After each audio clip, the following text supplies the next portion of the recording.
A year after the divorce, my ex-mother-in-law spotted me at the hospital. With a smug smile, she said, "Leaving you was the best decision my son ever made. Now he has a baby boy with your best friend." I just smiled and said, "Is that what you believe?" 10 minutes later, a man entered the room and her face lost all color. Before I continue this story, let me know where you are watching from in the comments below. Hit like and subscribe if you have ever had to stand up to toxic people who tried to destroy your life. My name is Kiara. I am 34 years old. The sterile, crisp air of the Atlanta General Hospital maternity ward was entirely overpowered by the suffocating scent of Brenda's signature Chanel perfume. I was standing in the quiet corridor of the VIP wing, simply waiting for my assistant to bring up some important documents when the heavy oak doors of Suite 400 swung open. There she stood, Brenda, my former mother-in-law. She was a woman whose entire existence revolved around her standing at the elite social clubs of Buckhead and maintaining the absolute illusion of her family's flawless legacy. She stopped dead in her tracks the moment her eyes locked onto mine. Her gaze ruthlessly raked up and down my tailored but deliberately understated charcoal suit. A cruel, familiar smirk spread across her face, the exact same expression she used to wear when she criticized my cooking or mocked the neighborhood I grew up in. "Well, look what the cat dragged into the VIP wing," Brenda sneered. Her voice echoed slightly against the polished marble floors, carrying that unmistakable tone of aristocratic disdain. "Do they have you delivering food trays now, Kiara? Or are you just wandering the halls looking for a wealthy doctor to pay your rent? I hear life on the South Side gets pretty desperate this time of year." I did not flinch. I did not look away. For 5 agonizing years of marriage, I had endured her relentless digs about my working-class roots. I had sat through countless Sunday dinners biting my tongue while she reminded everyone at the table that her precious son Marcus had married down out of pure charity. When Marcus handed me divorce papers 14 months ago so he could marry Tasha, my former maid of honor, Brenda had literally thrown a celebration dinner at an upscale steakhouse. I left their toxic household with one suitcase and my dignity. They thought I was completely ruined. They thought I would crawl back to my old neighborhood and fade into miserable obscurity. They had absolutely no idea that I had spent the last 14 months turning a small, overlooked investment portfolio into Apex Health, a private equity firm worth hundreds of millions of dollars. But Brenda did not need to know any of that just yet. I took a slow, measured breath and met her hostile gaze. "Hello, Brenda.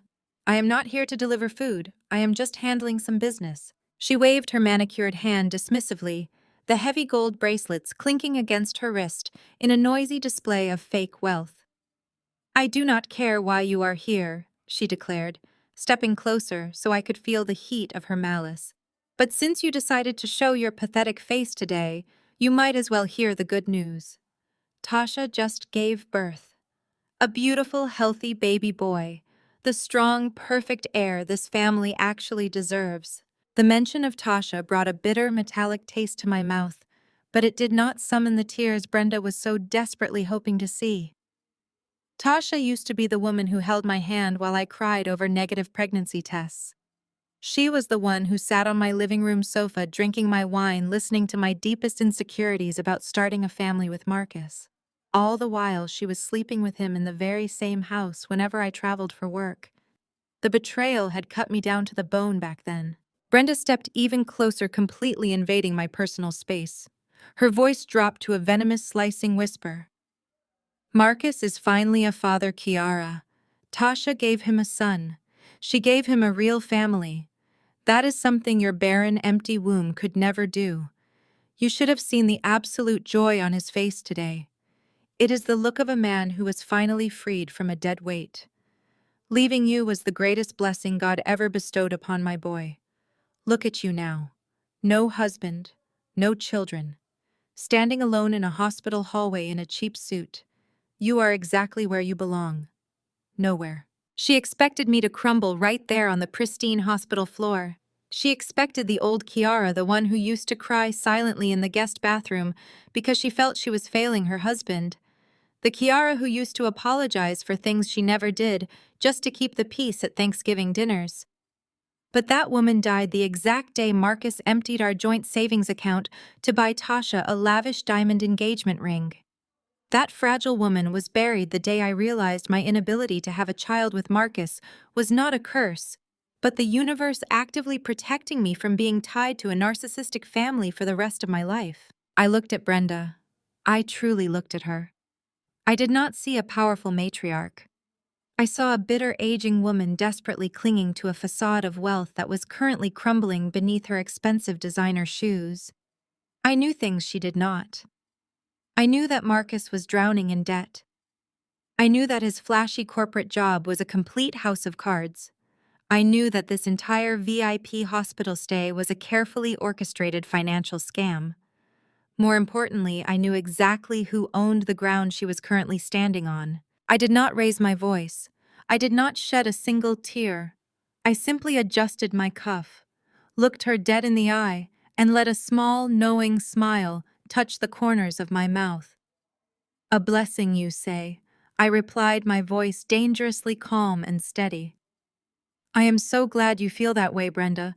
It is truly fascinating how much pride you take in this little miracle." Brenda narrowed her eyes, visibly confused by my total lack of outrage. She shifted her weight suddenly, looking unsure. "What is that supposed to mean?" she demanded. "Are you trying to sound smart, little girl, because you just sound pathetic and intensely jealous? You are just bitter because another woman is living the life you begged for." "Not jealous at all," I said smoothly, letting my words hang in the air like a sharpened blade. "In fact, I am quite fascinated by the medical marvel taking place in Suite 400 today. Tell me, Brenda, since you are so deeply invested in the purity of your precious family bloodline, did you happen to look closely at your new grandson? Because I am just wondering how Marcus managed to miraculously father a child when his medical records from 3 years ago explicitly stated he is completely sterile." I watched the color instantly drain from her face. Her jaw tightened, and the arrogant sneer vanished, replaced by a look of sheer, unadulterated panic. The seed of destruction had been planted, and the real show was just about to begin. Before Brenda could even open her mouth to stumble through a frantic lie, the sharp clicking of expensive leather shoes echoed down the pristine marble corridor. I shifted my weight slightly against the plush cushions of the waiting area sofa, crossing one leg over the other with deliberate elegance as I turned my head to see who was approaching. It was Nia, Marcus's younger sister, clinging tightly to the arm of her husband Brad. Brad was the absolute embodiment of insufferable arrogance. He was a tech startup founder who wore his branded fleece vest and designer loafers like a royal uniform. He carried himself with the unearned, loud confidence of a man who firmly believed his mere presence was a gift to society. Nia spotted me first. She gasped, her hand flying to her mouth, and she quickly tugged on Brad's sleeve, pointing in my direction. Brad stopped pacing down the hall and let his eyes roam over me. He puffed out his chest, stepping squarely in front of Brenda, as if he needed to protect the wealthy matriarch from a common street beggar. A loud, grating laugh erupted from his throat, echoing obnoxiously off the hospital walls and drawing the attention of passing nurses. "Well, well, well." Brad projected his voice, ensuring everyone in the VIP lounge could hear him clearly. "If it isn't the ghost of mistakes past." "I have to admit, Kiara, I am genuinely surprised security even let you pass the lobby. This is the luxury maternity wing, not a public shelter." I remained entirely silent, letting my steady, unblinking gaze rest on his smug face. My silence only seemed to fuel his massive ego. He looked at my simple, unbranded charcoal suit and immediately drew the exact conclusion I knew he would. "Times must be incredibly tough out there in the real world for you," Brad sneered, taking a step closer and crossing his arms. "Let me guess. You are here begging for a job. What position are you applying for today? Ward clerk, janitorial staff, bedpan cleaner?" I know the economy is rough for people who lack a respectable pedigree, but hovering around a high-end maternity ward, hoping to pick up minimum wage shifts, is a completely new low, even for someone with your pathetic background. His condescending tone washed over me, But instead of making me feel small, it instantly transported me back to a freezing Thanksgiving evening 3 years ago. I could almost smell the roasted turkey and the expensive cinnamon candles burning in Brenda's massive dining room. I had spent 12 exhausting hours on my feet that day, working a brutal double shift at a low-level financial firm just to help pay the mortgage Marcus claimed we were struggling with. I had rushed home, changed into the only decent dress I owned, and spent another 3 hours plating the catered food Brenda had bought to pass off as her own. When dinner was finally served, I had pulled out a chair to sit beside my husband. That was the exact moment Brad had walked into the dining room slamming a $400 bottle of wine onto the mahogany table. He had looked at me with absolute disgust, actually snapping his fingers at me like I was a disobedient dog. He ordered me to get up and fetch him a crystal glass from the kitchen. When I hesitated, looking to Marcus for support, Brad had laughed cruelly in my face. "Why is she sitting at the main table?" Brad had asked the entire room, his voice dripping with venom. "The adults here are talking about real investments, corporate growth, and actual wealth. Have her eat in the kitchen with the hired help until she manages to get a career that actually contributes to society." I had looked at Marcus, my heart hammering in my chest, waiting for the man I loved to stand up and defend his wife. Instead, Marcus had simply stared down at his expensive porcelain plate and quietly muttered that I should probably go check on the pecan pies.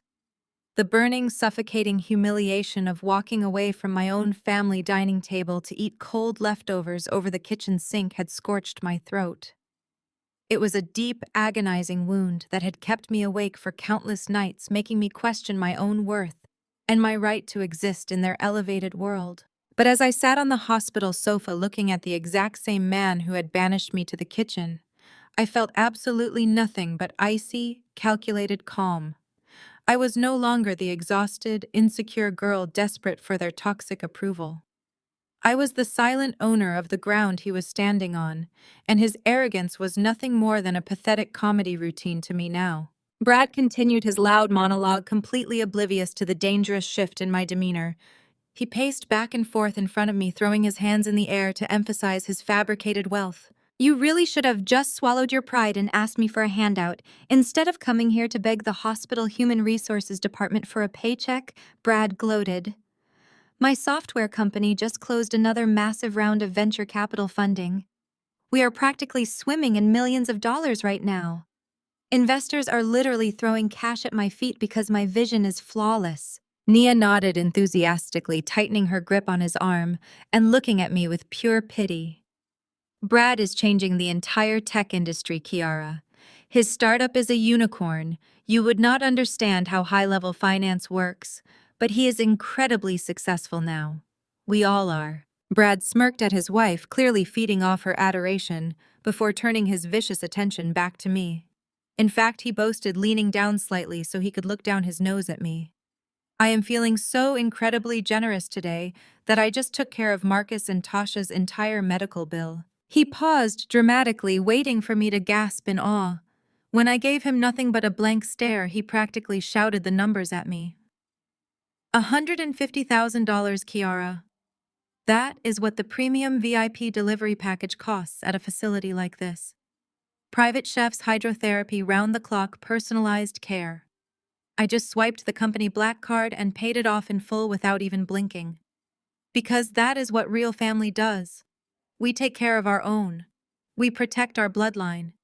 And we certainly do not let our newest heir start his life dealing with public hospital peasants. He leaned back, slipping his hands into the pockets of his expensive slacks, looking incredibly pleased with himself. "It is actually a tragedy that you are standing here," he added softly, feigning sympathy. "You get to witness firsthand the absolute luxury and unconditional love that Tasha is experiencing right now. The luxury you lost because you simply were not good enough to keep up with us. You failed Marcus. You failed this family. And now you are failing at life. You should just turn around, walk out those sliding glass doors, and go back to whatever miserable tiny apartment you are renting on the wrong side of the tracks." His chest was heaving slightly from the effort of his grand speech. He genuinely believed he had just delivered the final crushing blow to my self-esteem. He firmly believed that his fairy tale about a $150,000 hospital bill and a wildly successful software startup would send me running for the elevators in tears. I uncrossed my legs and slowly stood up, smoothing a non-existent wrinkle from my charcoal trousers. I let my eyes drift from Brad's puffed-out chest to Brenda, who was still standing completely frozen, her face pale as a sheet from the question I had asked her moments before Brad's loud interruption. She knew something was horribly wrong, but Brad was too blinded by his own narcissistic bragging to read the panic radiating from his mother-in-law. I looked back at Brad. I did not raise my voice. I spoke with the quiet, devastating authority of a woman who held the absolute truth in her hands. $150,000, I repeated softly, letting the massive sum roll off my tongue as if it were pocket change. That is an incredibly generous gesture, Brad. It truly is. I am sure Tasha appreciates the luxury of the VIP wing, and I am sure Marcus is deeply grateful for your endless charity.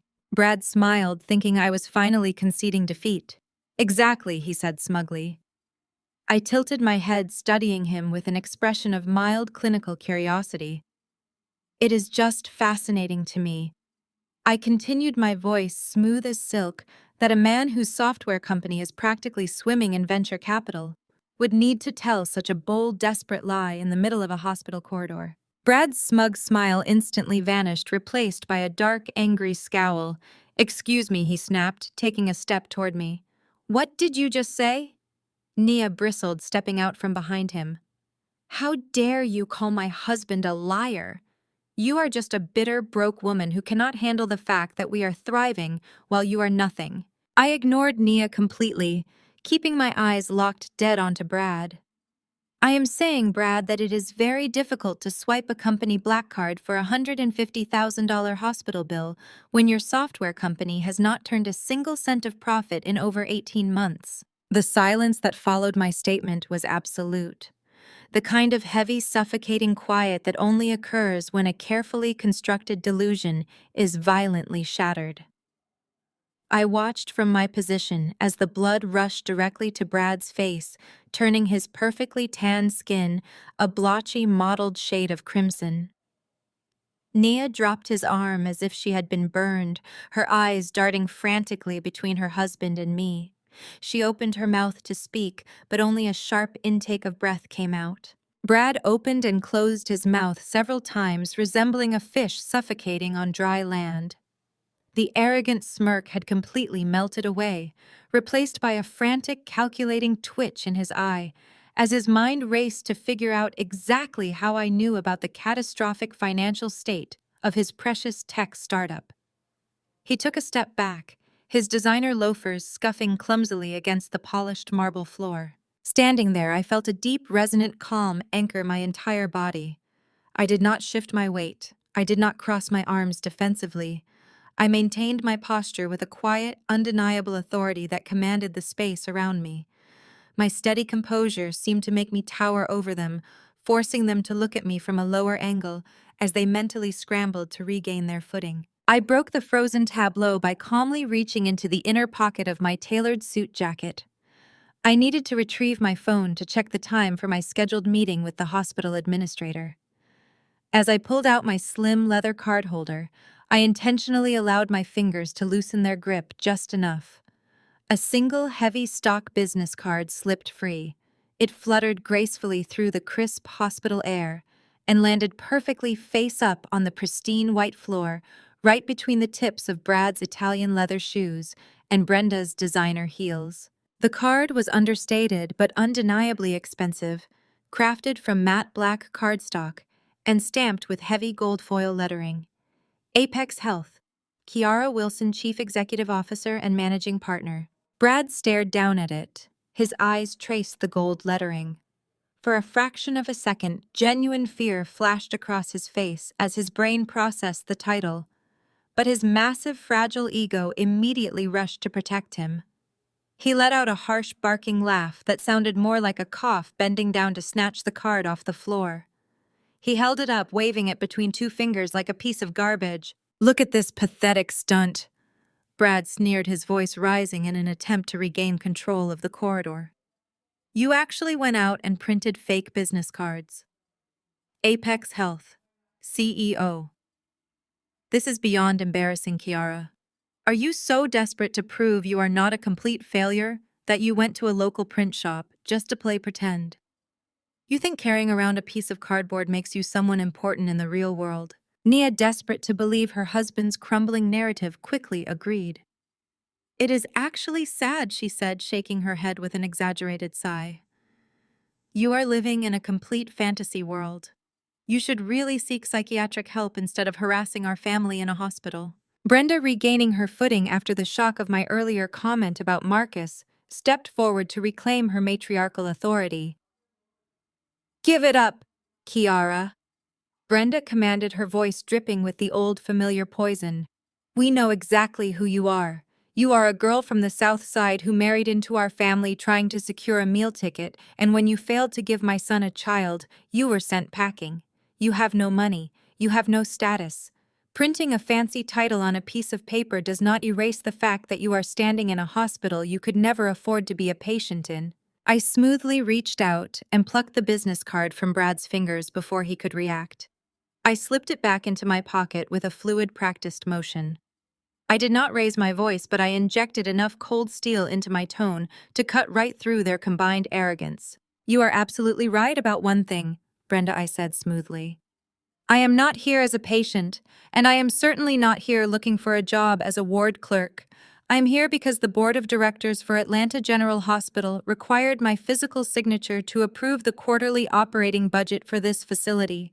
Because 14 days ago, my private equity firm, Apex Health, acquired an 80% controlling stake in this entire medical complex. I let the words hang in the air, watching them try to process the sheer magnitude of what I had just said. I took a slow, deliberate step forward, claiming my space. I own the chair you are sitting on, Brenda. I own the state-of-the-art surgical equipment in the delivery rooms. I own the very marble floor your expensive shoes are currently standing on. And more importantly, I own the luxury VIP maternity suite where your precious son and his new wife are racking up a six-figure bill that none of you can actually afford to pay. The denial from the three of them was instant and ferocious. They were like cornered animals lashing out blindly because the alternative was psychological destruction. Accepting that the woman they had treated like dirt now held ultimate financial power over them was impossible for their arrogant minds to process. That is the most insane lie I have ever heard in my entire life, Brad shouted, his face now a mask of pure, unadulterated rage. You do not just buy a hospital. Real estate deals of that magnitude require capital, extreme leverage, and high-level connections that a nobody like you could never even dream of accessing. You are bluffing. You are a delusional, bitter ex-wife trying to cause a massive scene because you are intensely jealous of Tasha's baby. Do not even entertain her nonsense, Brad. Brenda scoffed, waving her manicured hand as if trying to swat away a fly. She is just trying to distract us from the fact that she is a barren failure. She wants attention. She wants us to feel intimidated, so we will beg her for forgiveness. It is a pathetic, desperate cry for help. If she actually owned this hospital, then I am the Queen of England. I looked at the three of them standing shoulder to shoulder in their unified wall of denial. It was the exact same toxic dynamic I had endured for 5 long years of marriage. Whenever I had achieved a milestone, a promotion at my old firm, a successful investment, or even just a personal victory, they had instantly banded together to minimize it. They had a shared, unspoken agreement that Kiara was the baseline, the bottom rung of the ladder, that they could all step on to make themselves feel taller. Acknowledging my success meant questioning their own superiority, and they would rather live in a comfortable, fabricated lie than face a harsh, undeniable truth. You can believe whatever you choose to believe, I said, my voice completely devoid of emotion. Your collective denial does not change the balance of my corporate bank accounts, and it certainly does not change the deed to this property. But since we are on the topic of comfortable lies, let us circle back to yours, Brad. Let us talk about how your lead investor pulled his funding entirely last month. Let us talk about how you quietly took out a second mortgage on your house just to make payroll for your remaining employees. You are standing here bragging about swiping a black card for 150 grand, but I know for an absolute fact that your credit lines have been frozen for weeks. Brad physically lunged forward, his fists clenched tightly at his sides. Nia grabbed his arm, crying out his name in a panicked warning. He stopped just inches from my face, his chest heaving, his breath hot and ragged. "You shut your mouth right now!" he hissed, his voice dropping to a dangerous, violent whisper. "You do not know anything about my business or my finances. You are a crazy, vindictive woman, and I will personally have security drag you out of this building by your hair if you say another word to my family." I did not flinch. I did not step back. I simply smiled, a slow, predatory curve of the lips that made the color drain from his face once more. The trap was fully set, the bait was taken, and the arrogant Wright family had absolutely no idea that the jaws were about to snap shut around them. "You are a pathetic, delusional liar trying to cause a scene." I did not bother to argue. The camera of my own mind captured the moment perfectly as I turned smoothly on my heel, leaving them choking on their own aggressive denial. A steady tracking shot would have followed my slow, measured footsteps as I walked away from their chaotic energy, moving purposefully toward the massive floor-to-ceiling windows at the end of the lounge. I looked out over the sprawling Atlanta skyline, letting the warmth of the afternoon sun hit my face. My reflection in the heavy glass showed a woman entirely at peace, completely detached from the toxic circus behind me. A soft melodic chime from the private VIP elevator echoed through the corridor, breaking the tension. The heavy silver doors slid open with a quiet hum. I turned my head slightly, watching the reflection in the glass. Marcus stepped out of the elevator. He looked effortlessly handsome, wearing a tailored navy blazer and a crisp white shirt unbuttoned at the collar. He was actively playing the role of the wealthy, successful patriarch, the picture-perfect husband, stepping into his prime. His hands were resting gently on the handles of a state-of-the-art, leather-lined hospital wheelchair. Sitting in the wheelchair was Tasha. She looked impossibly radiant for a woman who had just given birth, her hair perfectly blown out, wearing a luxurious silk designer robe draped elegantly over her hospital gown. She was clutching a small bundle wrapped in an expensive cashmere baby blanket. They looked like a photograph straight out of a high-end lifestyle magazine, a flawless couple glowing with wealth and new parenthood. But I knew the ugly truth behind the glossy image. I knew Marcus was driving a leased car he could barely afford. I knew his bank accounts were overdrawn, and his corporate job was hanging by a thread. I knew that the woman sitting in the wheelchair was the same woman who had stood beside me as my maid of honor, the same woman who had smiled in my face while secretly sleeping with my husband in my own bed. Marcus's triumphant smile vanished the absolute second he locked eyes with me standing by the window. He stopped the wheelchair abruptly, the rubber wheels squeaking slightly against the marble floor. His handsome features contorted into a familiar, arrogant scowl. He puffed out his chest, stepping forward to physically shield Tasha, projecting the image of a dominant, fiercely protective husband defending his fragile family from a dangerous predator. "What the hell are you doing here, Kiara?" Marcus's voice boomed through the hallway, laced with heavy, aristocratic disgust. He looked at his mother and Brad, then glared at me with absolute contempt. "Are you actually stalking us now? Is your life so incredibly miserable and empty that you have to come to a hospital to harass my family on the happiest day of my life?" I turned away from the window, facing him fully. I did not speak. I simply let my eyes wander over his defensive posture, taking in the sheer audacity of his accusations. Marcus took another aggressive step forward, pointing a finger at the exit. "I am calling hospital security right now." He threatened, his voice echoing loudly to ensure everyone in the lounge witnessed his authority. "You are trespassing in a private VIP wing. You are harassing my mother. I will have you physically dragged out of this building and arrested for stalking if you do not turn around and walk out those doors this exact second." Tasha instantly seized the theatrical moment. She let out a dramatic, trembling gasp, clutching the cashmere baby blanket tightly against her chest. Her face crumpled into a mask of pure victimhood. Perfect, glittering tears began to roll down her carefully contoured cheeks. "Marcus, please make her leave, Tasha." sobbed her voice trembling with exaggerated fragility. Why is she doing this to us? Why can she not just let us be happy? She looked directly at me, her eyes narrowing with a sharp, malicious intent that completely betrayed her crying act. I know it hurts, Kiara. Tasha wailed loudly, ensuring her voice carried down the entire hallway. I know it kills you deep inside that I was able to give Marcus the strong, beautiful son that your broken, empty body could never carry.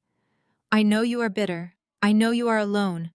But coming here to stalk us, trying to ruin my baby's first day in the world just because you are insanely jealous of my perfect family. It is sick, Kiara. You are deeply, deeply sick and you need psychiatric help. The sheer manipulation of her performance was breathtaking. This was the woman who used to hold my hand while I cried over negative pregnancy tests. She had weaponized my deepest trauma and was now wearing it as a badge of honor to play the victim in a crowded hospital corridor. Marcus wrapped a protective arm around Tasha's shoulders, kissing the top of her head in a grand display of devotion. He glared at me with a look of supreme, unearned superiority. You heard my wife, Kiara, he sneered. You are nothing but a jealous, bitter ghost haunting a life you were never good enough to keep. Get out of this hospital before I ruin you completely. I stood perfectly still, letting their venomous words wash over me like a light breeze. I felt absolutely no anger. I felt no pain. I only felt a cold, calculating anticipation. They were blindly digging their own graves, and they had absolutely no idea that I was the one holding the shovel. Marcus was still shouting about calling hospital security, his voice echoing loudly off the pristine walls, while Tasha continued her theatrical sobbing from the wheelchair. I did not even grant them the dignity of a response. I did not try to explain myself to the nurses hovering nervously nearby, nor did I flinch at the empty threat of being escorted out by guards. Instead, I turned my back on Marcus entirely and focused my gaze directly on Brad. My eyes locked onto his sharp, unyielding, and completely devoid of the intimidation he so desperately expected to see. I reached into the sleek leather briefcase resting at my feet and pulled out a thick, legally bound stack of documents. The papers were crisp, heavy, and stamped with the unmistakable red seal of a federal notary. I did not throw them. I did not slam them. I simply placed them onto the glass coffee table between us with a quiet, definitive thud that somehow managed to silence the entire corridor. Even Tasha paused her fake crying, her curiosity momentarily overriding her carefully constructed victim routine. What is this garbage? Brad demanded, though the booming theatrical authority in his voice had notably cracked. Are you trying to serve me with some kind of bogus lawsuit? I do not have time for your pathetic delusions, Kiara. I am a busy man. I have a multi-million-dollar software company to run. A company that has burned through its entire Series B funding round in less than 12 months. I corrected smoothly, my voice echoing with absolute terrifying certainty. A company that has not reported a single dollar of actual verifiable profit since its inception. You stand here in this hallway bragging about your unicorn startup and your flawless vision, but the reality is that your user acquisition costs are bleeding you dry. Your client churn rate is astronomical, and your lead investors have actively blocked you from raising any more capital. You are not a tech visionary, Brad. You are a man playing dress-up with other people's money, and you have officially run out of costumes. Nia let out a sharp, breathless gasp, stepping in front of her husband, as if her physical presence could shield him from my words. That is a complete lie, she shouted, her voice shrill and panicked. Brad's company is revolutionizing the entire industry. He just bought me a brand new luxury SUV. He just paid for this VIP maternity suite in full. You are just making things up because you are intensely jealous that we are rich and you are nothing. I slowly tapped my manicured fingernail against the top page of the legal documents resting on the glass table. I am not making anything up, Nia. I am reading directly from the audited financial disclosures your husband was forced to submit exactly 60 days ago. You see, when the venture capital dried up, Brad was desperate to maintain the illusion of infinite wealth. He could not bear to let his wealthy country club friends or his arrogant in-laws know he was failing as an entrepreneur. So he took out a highly leveraged, incredibly toxic bridge loan. $5 million to be exact. A loan with predatory interest rates and a strict 90-day repayment window secured against every single personal asset he owns. I paused, letting my eyes drift from the documents up to Nia's terrified face. That includes the deed to your house, Nia. That includes your brand new luxury SUV. That includes the very software code his entire company is built on. He wagered your entire life to keep up appearances. The blood completely drained from Nia's face, leaving her looking sickly and pale under the harsh hospital lights.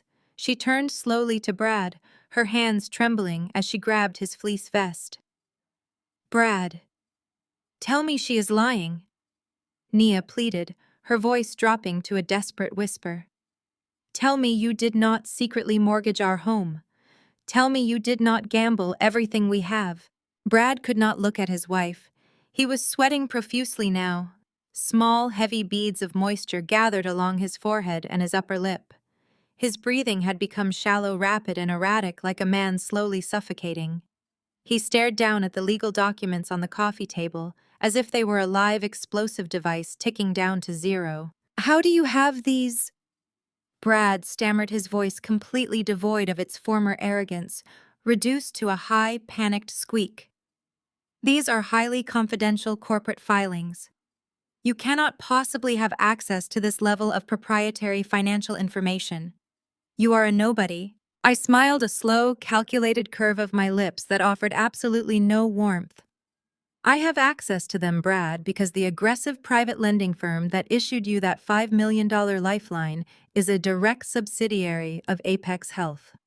When you defaulted on your first major balloon payment 2 weeks ago, your toxic debt was immediately packaged and sold upstream for collection. It landed directly on my desk for review. I picked up the top document and held it up, forcing him to look at the bold black ink and the unmistakable signature at the bottom. I am the one who personally reviewed your chaotic, desperate financial statements. I am the one who saw that you illegally diverted restricted company funds to pay for a $150,000 maternity suite just to stroke your own massive ego while your own developers and employees had their paychecks bounce this morning. And I am the one who personally signed the asset seizure and foreclosure order at exactly 8 o'clock today. Brad stumbled backward, his designer loafers slipping awkwardly against the floor. His knees visibly buckled, and he had to grab the back of a waiting room chair just to keep himself from collapsing entirely. The arrogant, untouchable tech bro, who had mocked my cheap suit and ordered me to eat in the kitchen like a servant, was gone. In his place stood a broken, humiliated man who was rapidly realizing his entire fabricated life was about to be auctioned off to the highest bidder. You cannot do this to me, Brad breathed, holding his hands up in a frantic, placating gesture. Kiara, please. We are family. You cannot just seize my entire company. You cannot take my home and leave my wife on the street. I just need a little more time. I have a revolutionary new software product launching in the 3rd quarter. I can turn the revenue around. I swear to you, I can fix this. Please, you have to call your lawyers and stop the foreclosure. I tilted my head, studying his utter desperation with cold, clinical detachment. Family, I repeated quietly, letting the word hang heavily in the air. That is a truly fascinating word for you to use right now. I seem to recall you loudly proclaiming just 5 minutes ago that real family protects their bloodline from public hospital peasants.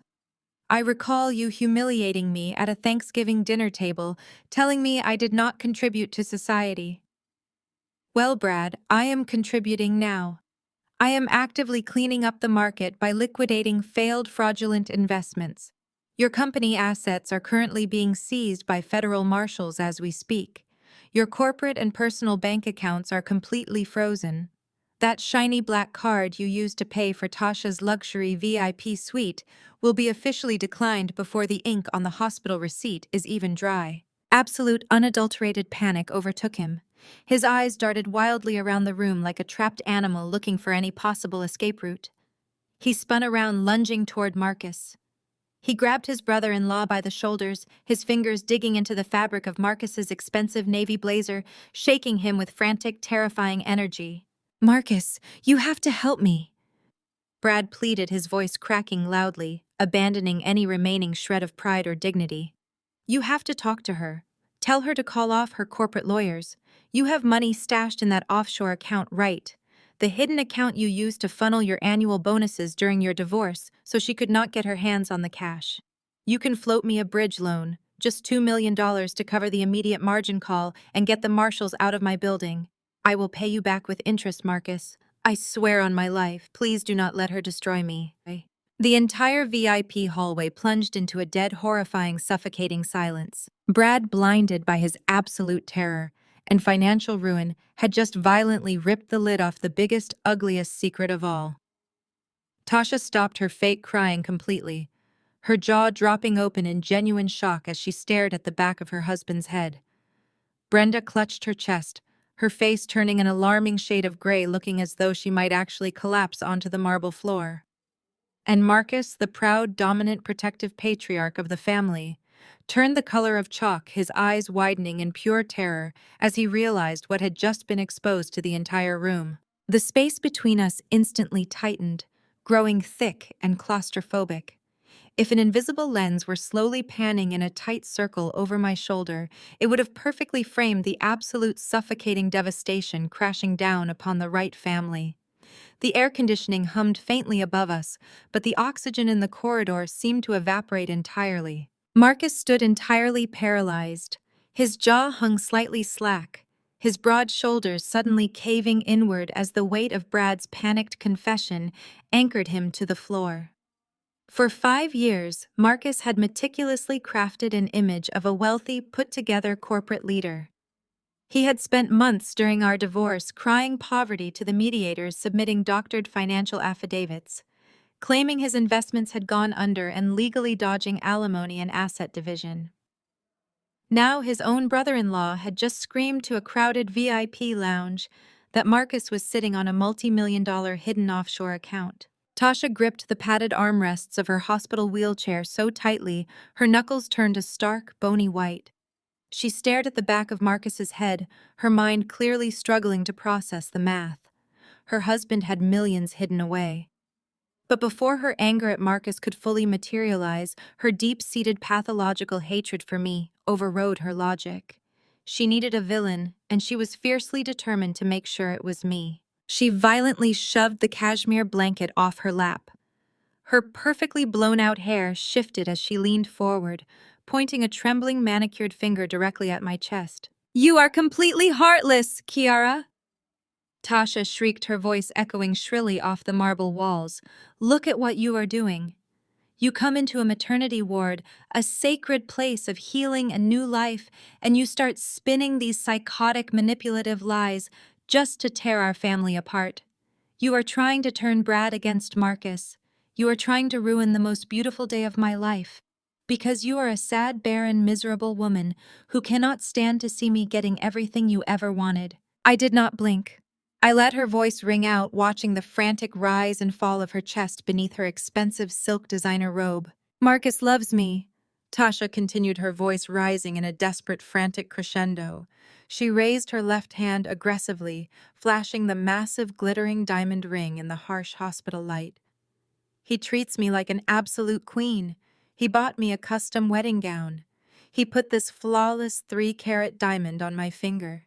He has a brand new white Porsche Cayenne waiting for me in the executive parking garage downstairs. He spoils me because I am actually worth it, Kiara. I gave him a son. You gave him nothing but debt and misery. You are just a bitter stalker trying to drag us down to your pathetic level." Marcus finally snapped out of his paralyzed trance. He spun around, holding his hands out toward his wife in a frantic attempt to quiet her down.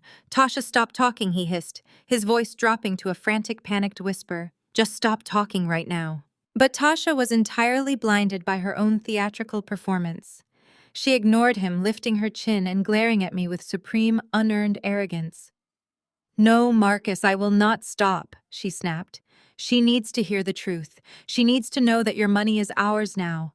We are wealthy, Kiara. We are thriving, and you are just a pathetic nobody standing in a hallway." I tilted my head, studying her with the detached clinical fascination of a scientist observing a particularly loud, frantic insect trapped in a glass jar. "Your wealth. I repeated, my voice dropping to a terrifyingly quiet, smooth cadence that forced everyone in the corridor to hold their breath just to hear me. That is a truly fascinating concept, Tasha. You speak so proudly of the beautiful things your husband has provided for you. The ring, the custom dress, the imported sports car. You sit there wearing them like armor, completely convinced that they are proof of his unconditional love and his massive financial success. I took a slow, deliberate step forward. The sound of my heel striking the marble echoed sharply. Marcus flinched instinctively, taking a half step backward. But you really should ask yourself a very simple question, Tasha, I continued, keeping my eyes locked dead onto hers. If Marcus has millions of dollars safely stashed away in a hidden offshore account, why did he not use a single cent of that money to buy your loyalty? Tasha frowned, her arrogant expression faltering slightly, her brow furrowed in genuine confusion. What are you talking about? She snapped defensively. I just told you he bought me everything. He certainly bought those things, I said, my voice smooth as glass. But he did not use his own money to do it. Marcus is far too selfish, far too protective of his own hidden assets to ever spend them on someone else, even the woman carrying his child. I kept my gaze fixed on Tasha, watching the absolute confusion slowly morph into a creeping, suffocating dread. In the 6 months leading up to our divorce, I explained, my tone strictly conversational, but laced with lethal precision. Marcus came to me in tears. He told me his corporate division was failing. He told me he was drowning in operational debt and that he needed a massive infusion of cash to save his career and save our marriage. I loved him, so I did what a supportive wife does.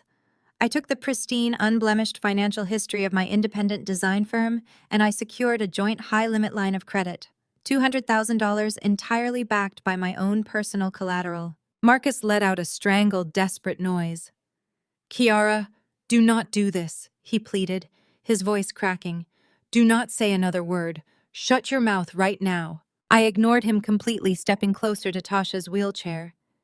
The air around us felt incredibly tight, the tension so thick it was physically suffocating. I handed him the primary card to save his business, I said, staring deeply into Tasha's panicked eyes. But he did not put a single dollar of that money into his company. He drained the entire $200,000 limit in less than 90 days. He siphoned my hard-earned money, maxed out the credit line under my name, and then filed for divorce, leaving me holding the entire bag while he hid his own salary offshore. Tasha shook her head rapidly, her freshly highlighted hair whipping around her shoulders. You are lying, she gasped, her hands trembling as she clutched the armrests. You are making this up. Marcus is a wealthy man. He paid for my things. He used his own accounts. I did not raise my voice. I simply recited the cold, hard numerical facts that had been burned into my memory during countless sleepless nights of forensic accounting. A custom Vera Wang bridal gown from the flagship boutique in Buckhead, I stated, my voice sharp and mechanical, hitting the air like physical blows. Purchased on October 12th, exactly 2 months before the divorce papers were officially filed. Billed exactly $14,500. Merchant transaction code 4482. Tasha physically recoiled, her breath catching audibly in her throat. Her eyes darted to Marcus, who was staring at the floor, his face shining with cold sweat. The 3-carat princess cut diamond currently sitting on your left hand. I continued, my gaze dropping to the glittering stone she had been flaunting moments before. Purchased on November 3rd from Cartier. Billed $32,000 flat. Transaction ID 789-C. Stop it, Tasha whimpered, her voice losing all of its previous volume. Her hand instinctively curled into a fist, trying to hide the diamond against the fabric of her robe. And the white Porsche Cayenne you drove here today, I pressed on, stepping squarely into her field of vision, refusing to let her look away. Down payment of $40,000 wired on November 20th. Bank routing number ending in 4301. I paused, letting the heavy, undeniable truth settle over her like a suffocating shroud. He did not spoil you, Tasha, I said, my voice dropping to a devastating whisper. He financed your entire fairy tale using stolen money from the woman you were actively betraying. You are wearing my credit debt on your finger. You walked down the aisle in a dress paid for by my sweat and my late nights at the office. You are nothing but a walking, talking billboard for the funds your husband cowardly stole from my corporate accounts." Tasha sat completely frozen in the wheelchair. The glamorous, triumphant new mother act had entirely evaporated. She looked down at the massive diamond ring on her hand, as if the metal was suddenly burning her skin. She looked at the luxurious silk robe she was wearing. Then very slowly she turned her head to look at Marcus. "Marcus," she whispered, her voice trembling with a horrific, sickening realization. "Tell me she is lying. Tell me you did not buy my wedding dress with your ex-wife's credit card." Marcus could not look at her. He stared blankly at the marble floor, his chest heaving, his hands shoved deep into his pockets. He opened his mouth to formulate a lie, to spin another masterful manipulation, but the undeniable truth of the transaction codes had stripped him of all his ammunition. He had nothing left to say. The suffocating silence returned heavier and more destructive than before. I stood tall, smoothing a non-existent wrinkle from my jacket, entirely untouched by the absolute carnage I had just unleashed upon their fabricated lives. Brenda's chest heaved with exertion, her face a pale mask of desperate, trembling fury. She reached into the large designer handbag slung over her arm and pulled out a heavy, ornate silver locket, clutching it as if it were a holy relic. She didn't look at me. She looked past me, her eyes unfocused, lost in her own distorted reality. "You think money gives you everything, Kiara?" Brenda shrieked, her voice cracking under the weight of her own hysteria. "You have spent your entire life scraping and clawing for validation, thinking a bank account is a substitute for a soul. You can buy hospitals. You can buy buildings. You can buy the very floorboards I stand on. But there is one thing that will always be completely out of your reach." She turned sharply, looking toward the delivery room where Tasha and Marcus were huddled. She gestured wildly toward the bundle in Tasha's arms. "Look at him. That baby is the future of this family. He carries the right bloodline, the only thing that actually matters in this world. You might have the title of CEO, but you are just a sterile, empty shell.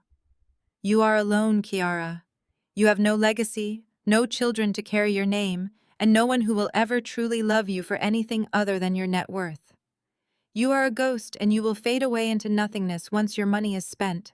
Brenda moved with a sudden jerky agility, stepping toward the glass partition of the nursery, as if to physically claim the infant as her shield. She slammed her hand against the glass, her fingers leaving white smudges on the surface. "I have already secured his future," she declared, her tone turning from hysterical to chillingly matter-of-fact. "I have already filed the legal paperwork with our family attorney this morning. The right estate, the historic manor, the family holdings in Savannah, everything is legally transferred into a trust for this child. He will have everything. You, Kiara, will have absolutely nothing of ours. You have been cut out completely. You are a stranger to this family, and you always will be." I watched her with a mixture of pity and cold intellectual fascination. It was staggering to witness how deeply she had internalized her own delusions. She truly believed that signing a piece of paper and pinning her hopes on a newborn infant, a child who hadn't even been home for 24 hours, could somehow wipe away the catastrophic damage her family had done to themselves. I didn't move toward her. I didn't raise my voice to counter her. I simply stood my ground, allowing her words to hang in the air. "Brenda," I said, my voice cutting through her frantic rambling. "Like a blade, you are talking about an estate that hasn't actually been yours to distribute in over 3 years. Brenda stopped mid-gasp, her hand still pressed against the glass. "What are you talking about?" she demanded, her voice wavering. I checked my phone, noting the time. "It's almost 2:15. By now the courier should have arrived at your home in Savannah." I took a slow, deliberate step toward her, keeping my expression perfectly neutral. "Your late husband." Marcus's father was a very intelligent man, Brenda. He knew exactly what kind of person you were. He knew you were impulsive, that you were desperate for social status, and that you would eventually gamble away the family legacy to maintain an image of wealth you never actually possessed. I glanced toward Marcus, who was still standing in the background looking physically ill. "He didn't trust you with the family manor, Brenda. He didn't trust you with the holdings. 2 months before he passed, he established a private blind trust.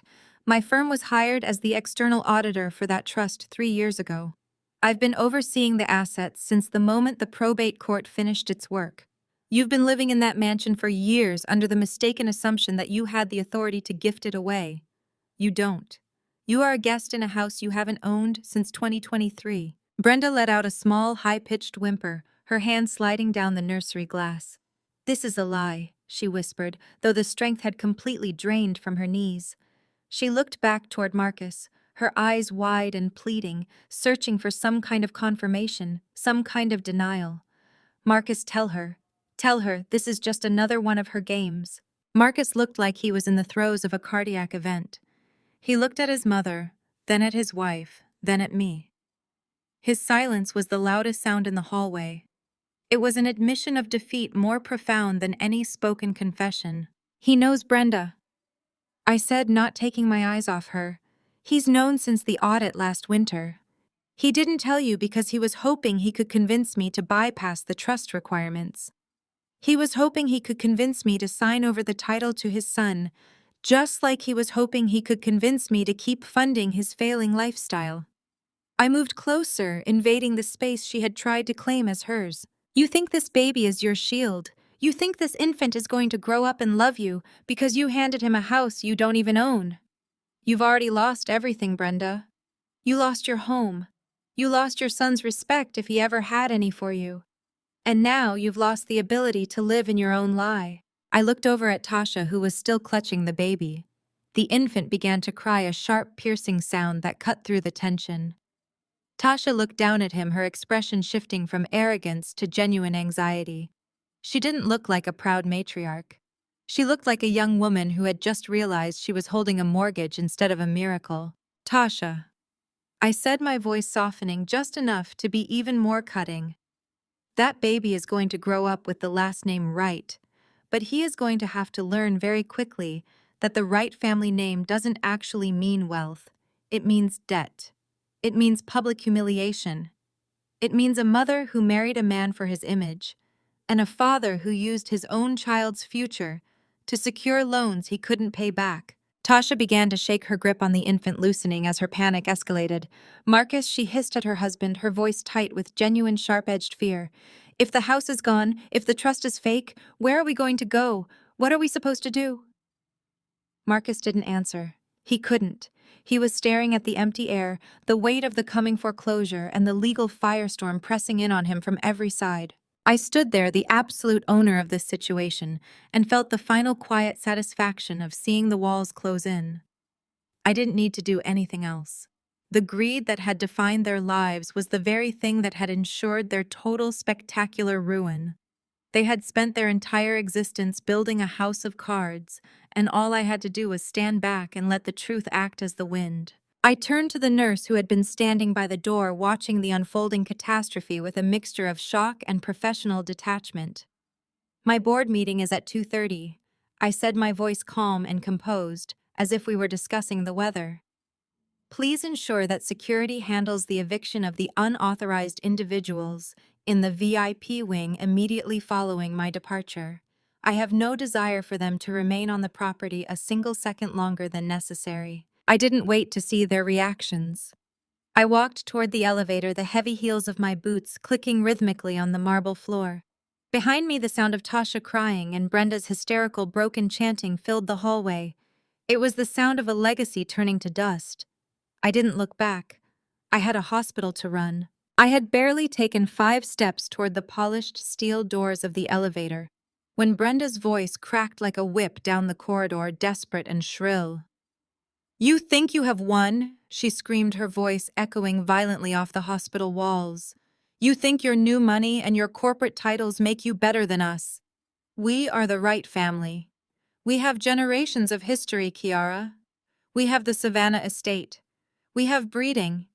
You are just a bitter, empty woman who will never belong in our world. I stopped. My hand hovered inches from the elevator call button. Slowly, I turned back to face them. Brenda was trembling uncontrollably. In her right hand, she clutched a crystal flute of sparkling cider, a pathetic, half-empty remnant of the premature celebration they had staged for the new baby. The pale golden liquid shook violently, sloshing against the delicate glass. My gaze shifted seamlessly from that trembling, fragile glass directly up to Brenda's pale, deeply lined face. A laugh bubbled up in my chest. It started as a low, quiet sound, but quickly grew into a genuine ringing laugh that filled the entire VIP wing. It was not a warm sound. It was a sharp, piercing sound of absolute, unadulterated disbelief at the sheer magnitude of their delusion. My laughter hung in the air, freezing every single person in the corridor. Even the nurses at the far desk stopped typing to stare. Brenda lowered her glass, her aristocratic mask crumbling into genuine uncertainty. Marcus looked as though he wanted the floor to open up and swallow him whole. Tasha remained paralyzed in her wheelchair, her eyes darting frantically between me and her mother-in-law. I walked back towards them, my heels clicking rhythmically, measuring out the final seconds of their fabricated reality. Generations of history, I repeated, savoring the bitter irony of the words. The Savannah Estate. That beautiful historic manor with its sprawling oaks and its pristine antique furnishings. You hold on to that house like it is a royal crown, Brenda. You use it to look down on everyone else. You just proudly announce that you put it in a trust for your new grandson. I stopped directly in front of her. But you cannot put something in a trust when the bank already owns it, I stated softly. Brenda recoiled as if I had struck her across the face. She dropped the crystal flute. It shattered against the marble floor, the sharp crack echoing loudly as sparkling cider pooled around her designer shoes. What are you talking about? She breathed, her voice completely devoid of its former arrogance. The estate has been in our family for 80 years. It is fully paid off. My husband ensured it was clear of all debt before he died. Your husband did, I agreed smoothly. But your son did not share his financial prudence. I turned my attention to Marcus, who was now leaning heavily against the wall, clutching his chest as if he were having a heart attack. The color had entirely drained from his face. He was sweating profusely, his expensive suit clinging to his shaking frame. You see, Brenda, I continued, my voice carrying the crisp, clinical precision of an auditor, delivering a final verdict when Marcus drained my $200,000 credit line to fund his divorce and his lavish new lifestyle with Tasha. That money did not last very long. Tasha has very expensive tastes. She needed custom gowns, luxury cars, and a lifestyle that proved she had married a wealthy executive. But Marcus's company was failing. His offshore accounts were tied up in margin calls. He needed cash, and he needed it immediately to maintain the grand illusion. I paused, letting my eyes drift over to Tasha, who was staring at Marcus with a look of dawning horror. So Marcus turned to his favorite vice, I said. He turned to the high-stakes underground poker tables. He thought he could gamble his way out of the massive hole he had dug for himself. But Marcus has always been a terrible poker player. He is too arrogant, too predictable. He lost hundreds of thousands of dollars in a matter of weeks. The underground debt collectors do not care about the right family name, Brenda. They care about liquid cash. They threaten to break his legs. They threaten to expose his fraudulent company. Brenda let out a low, agonizing gasp. She looked at her son, her eyes wide with terror. Marcus, tell me she is making this up, she pleaded, her voice cracking. Tell me you did not gamble. He did not just gamble, Brenda. I corrected sharply, refusing to let her look away from the truth. He panicked. And when a coward panics, he steals from the people closest to him. Marcus used his power of attorney, the one you so blindly signed over to him when his father passed, to secretly take out a massive, highly leveraged second mortgage on the Savannah estate. He collateralized your ancestral home to the absolute maximum limit. He took out $2.5 million against the property. He used it to pay off his illegal gambling debts, and he used the rest to keep Tasha dripping in diamonds so she would not realize she had married a complete fraud. The silence that followed was absolute and devastating. Tasha looked physically ill. She stared at the sparkling diamond on her hand, finally understanding that the ring was not a symbol of love or success. It was a monument to criminal desperation. She had married a man who had literally mortgaged his mother's roof to buy her affection. You signed the papers, Brenda, I said, my voice dropping to a harsh, unforgiving whisper. You signed a stack of documents he told you were routine tax filings. You did not read them. You trusted your golden boy. You handed him the keys to your kingdom, and he immediately pawned them to save his own skin. Brenda's knees visibly buckled. She staggered backward, hitting the wall and sliding down until she was sitting on the floor amidst the shattered glass of her cider flute. She wrapped her arms around herself, rocking slightly, her carefully constructed world completely obliterated. But that is not the end of the story. I continued, my tone relentless. Because Marcus is just as incompetent at managing real estate loans as he is at managing his marriage. The interest rate on that secondary mortgage was incredibly toxic. The balloon payment came due 30 days ago. Marcus missed it. He defaulted. The holding company that originated the loan immediately moved to liquidate the asset. They packaged the debt and sold it on the secondary market for immediate collection. I reached into my briefcase one final time. I pulled out a single crisp legal document featuring a bright red federal stamp. I did not hand it to them. I simply held it up so the bold black letters at the top were clearly visible. Notice of final foreclosure and immediate eviction. The firm that bought your toxic debt is a subsidiary of Apex Real Estate Holdings, I stated, my voice ringing out with absolute undeniable authority. My holding company. I own the paper on your historic family manor. I personally reviewed the default notices. I personally signed the seizure orders. Marcus let out a guttural, animalistic sob.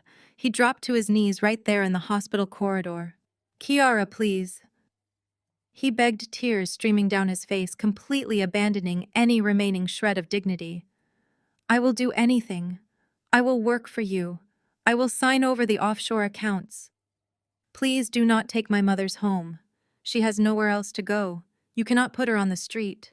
I looked down at the man who had lied to me, cheated on me, and tried to leave me with nothing. I felt absolutely nothing for him. No pity, no anger, just a profound cleansing emptiness. I am not putting anyone on the street, Marcus, I said coldly.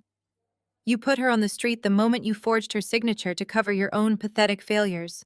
You destroyed this family. I am simply the one executing the paperwork. I checked my watch one last time. It was a precise, calculated movement. It is currently 2:45, I announced to the weeping, broken family scattered across the marble floor. At exactly 5 o'clock this evening, federal marshals and local law enforcement will arrive at the Savannah estate. They will forcibly remove any remaining occupants. They will change all the locks and they will seal the gates.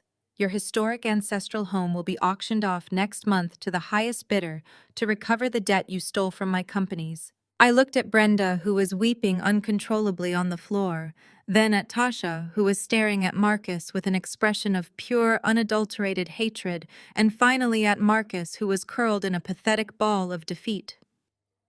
You wanted a legacy, I said, my voice echoing down the corridor for the final time. This is your legacy.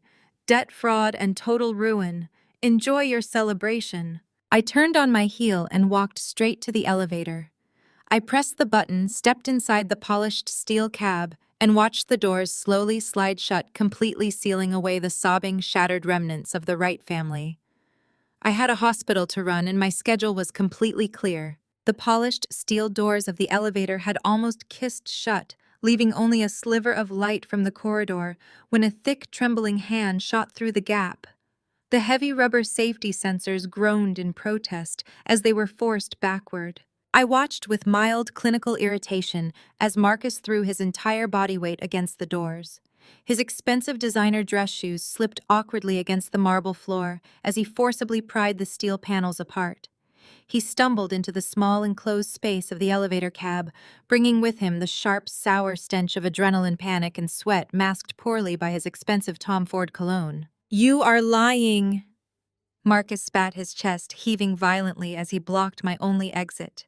His eyes were wide, bloodshot, and darting erratically like a trapped animal. The mask of the polished, untouchable executive had shattered completely, leaving behind a frantic, cornered coward. You psychotic, obsessive liar! You forged those papers. He turned his head, shouting back out into the hallway toward his mother and his wife, desperate to maintain his grip on their crumbling reality.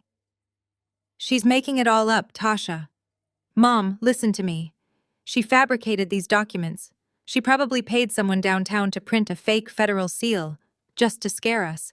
Brenda, still slumped against the wall amidst the sticky puddle of spilled sparkling cider, seized onto his words like a drowning woman grabbing a life preserver. She clutched the collar of her blouse, her breathing ragged and shallow, her face a sickly ashen gray. But the moment Marcus offered her an alternative narrative, her eyes flared with a desperate, venomous hope. She simply could not allow her brain to process the fact that her golden child was a thief. "I knew it," Brenda wheezed, struggling to push herself up using the handrail along the corridor wall. Her legs trembled, but her aristocratic pride forced her to stand. "I knew it. A right man would never do such a thing. He would never touch his father's legacy.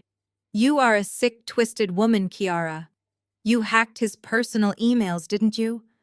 You fabricated this entire nightmare just to ruin my grandson's first day on Earth.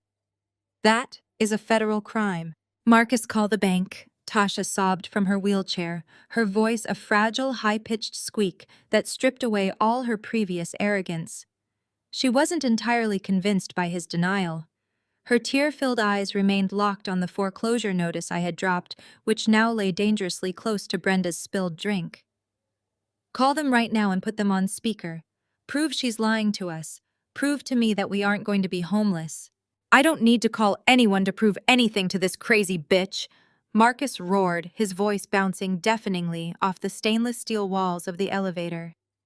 He was spinning wildly, throwing out rapid-fire financial jargon in a desperate, pathetic attempt to gaslight the two women who had blindly trusted him. The secondary mortgage was a strategic tax shield. My CPA recommended it to offset corporate losses. The capital is safely locked in a high-yield offshore growth trust. Kiara doesn't know what she's talking about. She doesn't have the security clearance to view my real portfolios. I didn't flinch. I didn't argue. I simply leaned back against the mirrored wall of the elevator, crossing my arms over my chest and watched him drown in his own deceit. My silence was the one thing he could not counter. It wasn't defensive. It was the quiet, absolute certainty of an executioner who has already dropped the blade. "Stop looking at me like that," Marcus hissed, taking a heavy step closer. The space between us vanished. He was cornering me, using his physical size to intimidate me, a classic pathetic tactic he had employed during the final bitter months of our marriage when he was losing an argument. "You think you're so smart?" he whispered, his breath hot and ragged against my face. "You think you can just waltz in here, wave a few pieces of paper, and strip me of everything? I will ruin you, Kiara. I will sue your firm for corporate espionage. I will drag you through civil court until you are begging on your knees to settle." "You cannot afford a civil attorney, Marcus," I replied, my voice a soft surgical strike. "Your accounts are frozen. Your credit is dead.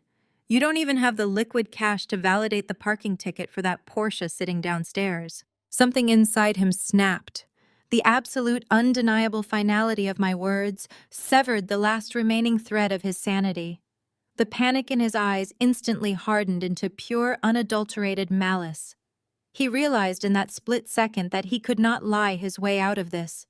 He could not charm his mother, he could not pacify his wife, and he could not intimidate me with empty legal threats. I held all the cards, and I was holding the match to burn his house down. He raised his right hand. His fingers curled tightly into a heavy, trembling fist. He pulled his arm back, his jaw clenched so tightly the muscles fluttered dangerously under his skin, aiming directly for my face. He wanted to silence me. He wanted to wipe the clinical, detached smile off my lips by brute force. Brenda shrieked in the hallway, not in horror, but in a twisted, sick kind of validation, fully expecting her son to strike down the woman who had insulted their sacred bloodline. Tasha squeezed her eyes shut, pulling the baby closer to her chest. I didn't brace for impact. I didn't flinch. I didn't even blink. Before Marcus's fist could begin its forward momentum, the heavy frosted glass double doors at the far end of the VIP maternity corridor flew open with a violent, echoing crash. "Marcus James Wright, step away from her right now." The voice hit the corridor like a thunderclap. It did not belong to a nurse, a doctor, or a hospital security guard. It was deep, abrasive, and carried the unmistakable heavy cadence of someone who was used to giving orders that were instantly obeyed.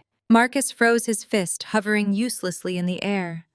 Slowly, mechanically, he turned his head, looking over his shoulder through the open elevator doors. Striding down the center of the corridor was Dr. Aris, the chief administrator of Apex Medical Center. He looked pale, wiping his brow with a silk handkerchief, clearly deeply distressed by the chaos erupting in his most exclusive wing. But he was not the one who had shouted. Walking slightly ahead of Dr. Aris was a man whose presence immediately sucked the remaining oxygen out of the room. He was tall, broad-shouldered, and dressed in a stark, perfectly tailored black suit. His posture was rigid, his eyes sweeping the scene with calculated predatory efficiency. Two more men dressed in identical suits followed closely behind him, their hands resting naturally near their waistbands. Brenda stopped gasping. Tasha stopped crying. The entire corridor was plunged into a dead, horrifying silence, save for the rhythmic, heavy thud of the men's leather shoes against the marble. The man in the front stopped exactly 10 feet away from the open elevator. He reached into the breast pocket of his jacket and flipped open a black leather credential wallet. A gold shield flashed under the harsh fluorescent lights, blinding in its ultimate authority. Special Agent Vance, Federal Bureau of Investigation. The man announced, his voice slicing through the silence like a scalpel. He didn't look at Brenda. He didn't look at Tasha. His piercing gaze was locked entirely on the broken man standing inches from me. Marcus Wright. Agent Vance continued, snapping the leather wallet shut with a sharp click. You are hereby ordered to step out of that elevator and place your hands behind your back. Marcus's arm dropped limply to his side. The fist he had meant for my face uncurled, his fingers twitching involuntarily as all the blood rushed from his head. What? What is this? He stammered, his voice reduced to a hollow, pathetic squeak. There must be some mistake. I am a respected executive. I run a major software division. There is no mistake, Agent Vance interrupted, his tone completely devoid of warmth or patience. We have been actively monitoring the offshore wire transfers to your Grand Cayman accounts for the past 6 months. We have the complete forensic audit of your corporate ledgers provided directly to our field office by the auditing division of Apex Holdings. Agent Vance briefly glanced at me, offering a stiff, highly respectful nod before returning his lethal focus to Marcus. I stepped out of the elevator cab, smoothly gliding past Marcus's paralyzed form, putting a comfortable distance between myself and the wreckage. You are under arrest for 2 counts of federal wire fraud, 3 counts of corporate embezzlement and international money laundering, Agent Vance recited, signaling the 2 men behind him to move forward. Furthermore, we have just executed a federal seizure warrant for all assets associated with your name, including the Savannah property, which is currently being secured by United States Marshals. Brenda let out a wail so loud and agonizing it sounded as though her soul was being violently ripped from her body. No, she screamed, dropping to her knees and trying to crawl across the floor toward the agents. He is a Wright. You cannot do this to him. He is innocent. She set him up. Mom, call my lawyer, Marcus yelled, his voice cracking into a panicked, high-pitched sob as the 2 backup agents stepped forward. They grabbed his arms forcefully, twisting them behind his back. The sharp metallic click of handcuffs echoed loudly through the hallway, a sound more definitive than a judge's gavel. He doesn't have a lawyer, Brenda, I said softly, looking down at the weeping matriarch on the floor. Because no reputable firm in this city will touch a man who just had his assets federally frozen for embezzling millions. They require retainers, and you have absolutely nothing left to pay them with. Tasha began to hyperventilate in her wheelchair. She covered her face with her hands, rocking back and forth as the baby began to wail. The pristine realization that her life of luxury, her custom gowns, and her white Porsche were officially gone had finally broken her mind. She was tied to a felon with 0 net worth. Marcus struggled uselessly against the agents, his eyes wild as they began to march him down the corridor. He craned his neck, looking back at me, his face a portrait of absolute, utter destruction. You planned this, he screamed, his voice raw and broken, echoing off the walls. You set me up, Kiara. You ruined my life. You took everything from me. No, Marcus, I replied, my voice perfectly steady, cold, and calm. I didn't ruin your life. I just finally handed you the bill for it. I had a hospital to run. But before my finger could even press the polished silver call button of the elevator, Brenda's voice cracked like a whip down the pristine corridor. It was a shrill, desperate sound, the undeniable screech of a woman completely unequipped to handle defeat. She simply could not let me have the last word. "You think you can just walk away from us?" Brenda shrieked, her voice echoing violently off the marble walls and forcing several nurses down the hall to stop in their tracks. "You think your corporate titles and your tailored suits make you better than us? We are the right family, Kiara. We have generations of history. That manor in Savannah has stood for nearly a century. You can talk about your audits and your blind trusts all you want, but that estate is our sanctuary. The law will protect it. We will always have our legacy, and you will always be a bitter, sterile outsider who has nothing but bank accounts to keep her warm at night." I paused, my hand slowly lowered from the elevator panel. I turned around to face them. Brenda was trembling from head to toe. In her right hand, she clutched a crystal flute of sparkling cider, a pathetic remnant from the premature celebration they had staged for the new baby just an hour prior.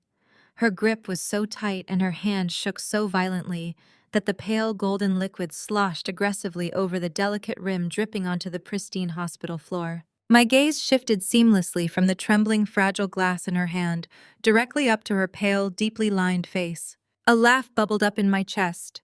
It started as a low, quiet vibration, but quickly grew into a genuine, ringing laugh that filled the entire VIP wing. It was not a warm sound. It was a sharp, piercing sound of absolute, unadulterated disbelief at the sheer magnitude of their delusion. My laughter hung heavily in the air, instantly freezing every single person in the corridor. Brenda lowered her glass, her aristocratic mask crumbling into genuine uncertainty. Marcus looked as though he wanted the floor to open up and swallow him whole. Tasha remained paralyzed in her wheelchair, her eyes darting frantically between me and her mother-in-law. I began to walk back toward them, my heels clicking rhythmically against the floor, measuring out the final, agonizing seconds of their fabricated reality. A sanctuary, I repeated, tasting the bitter irony of the word. A century of history. You hold on to that house like it is a royal crown, Brenda. You use it to look down on everyone else. You wrap yourself in the illusion of old money and prestige. But you are so completely blinded by your own arrogance that you do not even know what your own son has done right under your nose. I stopped directly in front of her, the amusement fading from my face, replaced by a cold clinical precision. "You cannot protect a sanctuary when the bank already owns it," I stated softly. Brenda recoiled as if I had physically struck her. She dropped the crystal flute. It shattered against the marble floor, the sharp crack echoing loudly as sparkling cider pooled around her expensive designer shoes. "What are you talking about?" She breathed, her voice completely devoid of its former volume. "The estate is clear. My husband ensured it was free of all debt before he died. He put it in the trust. You just said so yourself." "Your husband was a prudent man," I agreed smoothly. "But your son did not inherit his financial intelligence." I turned my attention to Marcus. He was now leaning heavily against the wall, clutching his chest as if he were having a cardiac event. The color had entirely drained from his face. He was sweating profusely, his tailored suit clinging to his shaking frame. "Tell her, Marcus," I commanded, my voice slicing through the heavy air. "Tell your mother exactly how you bypassed the trust parameters." Marcus let out a strangled, desperate noise. "Kiara, please do not do this," he pleaded, his voice cracking into a pathetic, high-pitched whine. "Please, I will sign whatever you want. I will give you the business. Just do not say it." I ignored his begging entirely. I looked back at Brenda, whose eyes were wide with rising terror. When Marcus drained my $200,000 credit line to fund his divorce and his lavish new lifestyle with Tasha. That money evaporated very quickly, I explained, keeping my tone strictly conversational, but laced with lethal facts. Tasha has incredibly expensive tastes. She needed custom gowns, luxury cars, and a daily lifestyle that proved she had successfully married a wealthy executive. But Marcus's company was hemorrhaging money. He was drowning in operational debt. He needed cash, and he needed it immediately to maintain the grand illusion for his new bride. I paused, letting my eyes drift over to Tasha. She was gripping the armrests of her wheelchair, staring at Marcus with a look of dawning horror. So Marcus turned to his favorite vice, I said. He turned to the high-stakes underground poker tables. He thought he could gamble his way out of the massive hole he had dug for himself. But Marcus has always been a terrible poker player. He is too emotional, too arrogant, and far too predictable. He lost hundreds of thousands of dollars in a matter of weeks. The underground debt collectors do not care about the right family name Brenda. They care about liquid cash. They threatened to break his legs. They threatened to expose his fraudulent company to the authorities. Brenda let out a low, agonizing gasp. She looked at her son, her hands flying up to cover her mouth. Marcus, tell me she is making this up, she pleaded, her voice breaking. Tell me you did not gamble again. He did not just gamble, Brenda, I corrected sharply, refusing to let her look away from the truth. He panicked, and when a coward panics, he steals from the people closest to him. Marcus used his power of attorney, the one you so blindly signed over to him, to handle the estate taxes, to secretly take out a massive, highly leveraged second mortgage on the Savannah Manor. The silence that followed was absolute and devastating. He collateralized your ancestral home to the absolute maximum limit. I continued hitting them with the numbers like physical blows. He took out $2.5 million against the property. He used a fraction of it to pay off his illegal gambling debts, and he used the rest to keep Tasha dripping in diamonds so she would not realize she had married a complete fraud. Tasha physically recoiled in her wheelchair. She looked down at the massive diamond ring on her hand as if the metal was suddenly burning her skin. She looked at her designer robe, the luxury stroller parked nearby the VIP hospital suite she was currently occupying. The realization hit her like a freight train. Her entire life of luxury was built on a massive, terrifying lie and crushing, insurmountable debt. You mortgaged your mother's house for my car, Tasha hissed at Marcus, her voice tight with genuine sharp-edged fear. You told me you were a millionaire. You told me you had offshore accounts. Marcus could not look at her. He stared blankly at the floor, his chest heaving, his hands shoved deep into his pockets. He had absolutely nothing left to say. The undeniable truth had stripped him of all his manipulation tactics. You signed the papers, Brenda, I said, my voice dropping to a harsh, unforgiving whisper. You signed a stack of documents he told you were routine tax filings. You did not read them. You trusted your golden boy.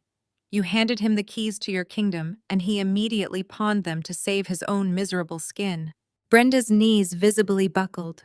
She staggered backward, hitting the wall and sliding down until she was sitting on the floor amidst the shattered glass of her cider flute.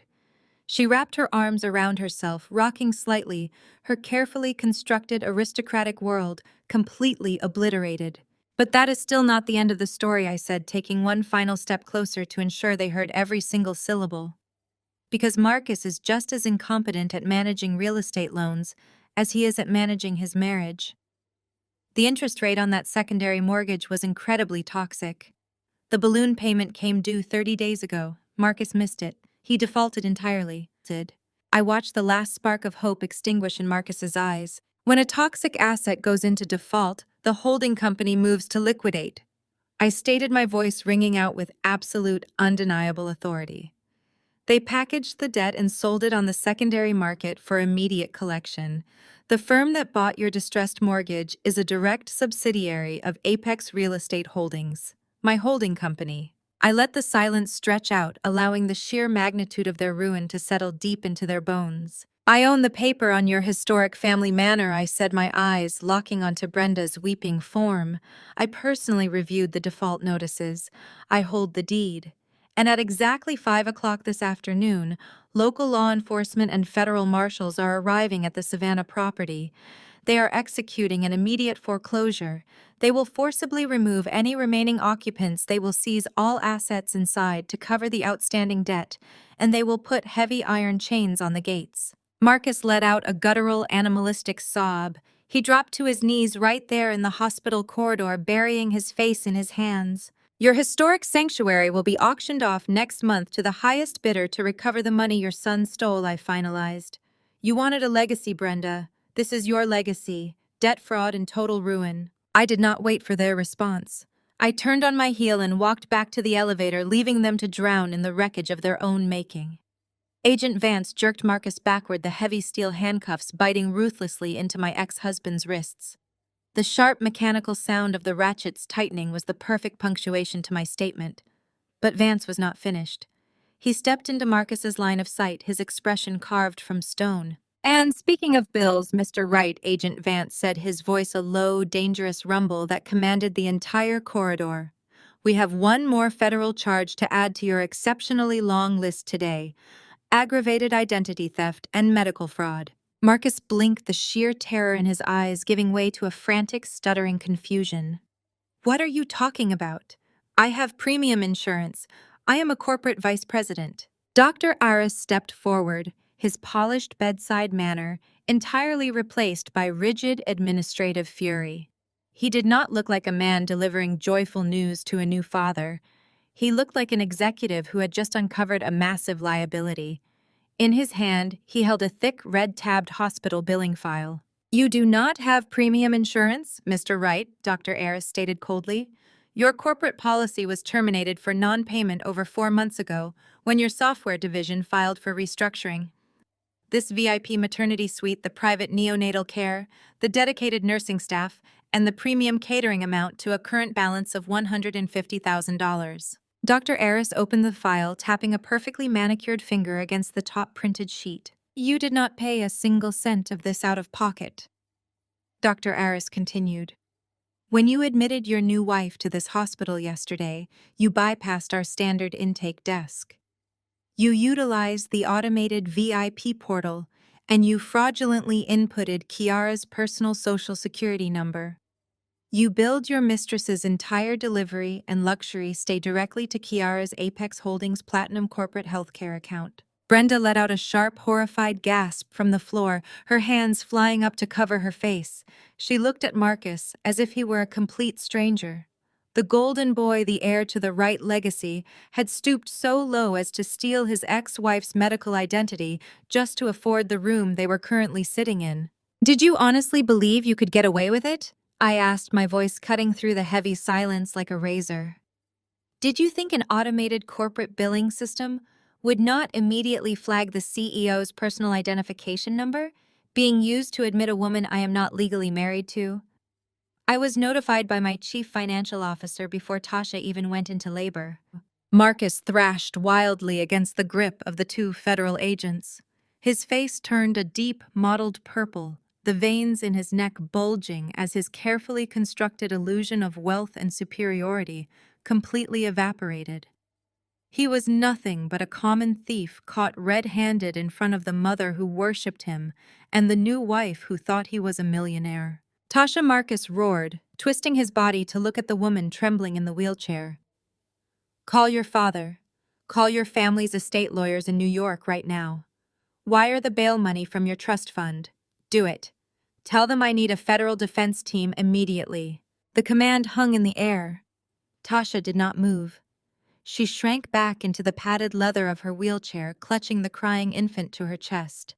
Her eyes were wide, darting frantically around the room, completely devoid of the arrogant, entitled smirk she had worn just an hour ago. She looked terrified, but not for Marcus. She looked terrified for herself. Tasha, Marcus screamed again, spit flying from his lips. "Do not just sit there! Call your father! Use the trust fund!" I watched Tasha's pale, panicked face, and a slow, deeply satisfied smile spread across my lips. I did not need to say a word. I simply turned my head and gave a slight, deliberate nod to Dr. Aris. The hospital administrator closed the red billing folder and immediately pulled a second, thinner blue file from under his arm. "I am afraid there is no trust fund to call upon, Mr. Wright," I said smoothly, stepping closer to Tasha. "Just as there is no New York real estate dynasty, no wealthy father, and no pedigree." Marcus froze, his frantic struggles ceasing as confusion clouded his panicked face. "What are you talking about?" he breathed. "Tasha is not an heiress, Marcus. She is a fraud," I stated, my voice echoing with pristine clarity. "She was a VIP bottle service girl at a downtown club. She targeted you because you wore a Rolex and paid for private tables. She fabricated a wealthy background because she found a man desperate enough and stupid enough to believe it just like you expected her to believe your lies. You two truly are a match made in heaven. You both faked a fortune to trap each other. Tasha began to hyperventilate. Tears ruined her perfectly applied makeup, tracking dark lines down her cheeks. "Shut up," she hissed at me, her voice trembling with raw, exposed shame. "You do not know anything about me." "I know exactly what is in that blue medical file," I countered, gesturing to the folder in Dr. Eris's hands. Dr. Eris stepped forward once more, clearing his throat. "This is the infant's emergency medical profile," he explained. 2 hours ago, the pediatric team noticed a slight jaundice coloration in the child. It is a minor issue, but standard protocol requires a routine blood panel to ensure there are no severe underlying complications. Brenda, who had been rocking silently on the floor, suddenly stopped. She looked up at Dr. Eris, a new terrible dread washing over her face. "We ran the blood panel." Dr. Eris continued, his tone entirely devoid of emotion. "For medical transparency, the blood types are recorded in the system. The mother, Tasha, is blood type O negative. You, Mr. Wright, are listed in our database from your previous surgeries as type AB negative." Dr. Eris opened the folder and read the final line. "The infant is type O positive," he stated. The silence that fell over the VIP corridor was absolute. It was a suffocating, heavy vacuum, the kind of silence that precedes a massive explosion. Medical science is an exact, unforgiving discipline. An AB negative father and an O negative mother cannot, under any biological circumstances, produce an O positive child. "It is medically impossible for you to be the father of that baby," Dr. Eris concluded, snapping the blue folder shut. Brenda let out a sound that was not human. It was a primal, agonizing shriek of a woman whose entire reason for existence had just been set on fire.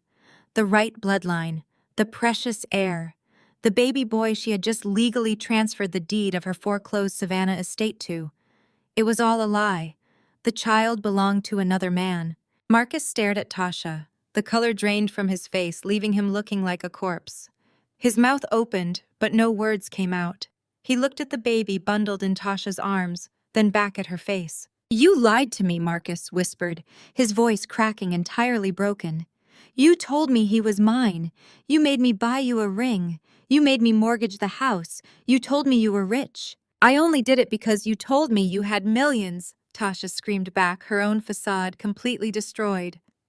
She pointed a shaking, manicured finger at him. "You told me you were a CEO. You told me you owned that mansion. You are broke, Marcus. You are a broke, pathetic criminal going to federal prison. Why would I give my child your last name when you do not even have a bank account?" They turned on each other with the vicious, rapid ferocity of starving wolves. Marcus lunged forward, fighting wildly against the federal agents, screaming obscenities at Tasha, calling her every vile name imaginable. Tasha screamed right back, clutching the child of another man, cursing Marcus for dragging her into a life of debt and public humiliation. Agent Vance had seen enough.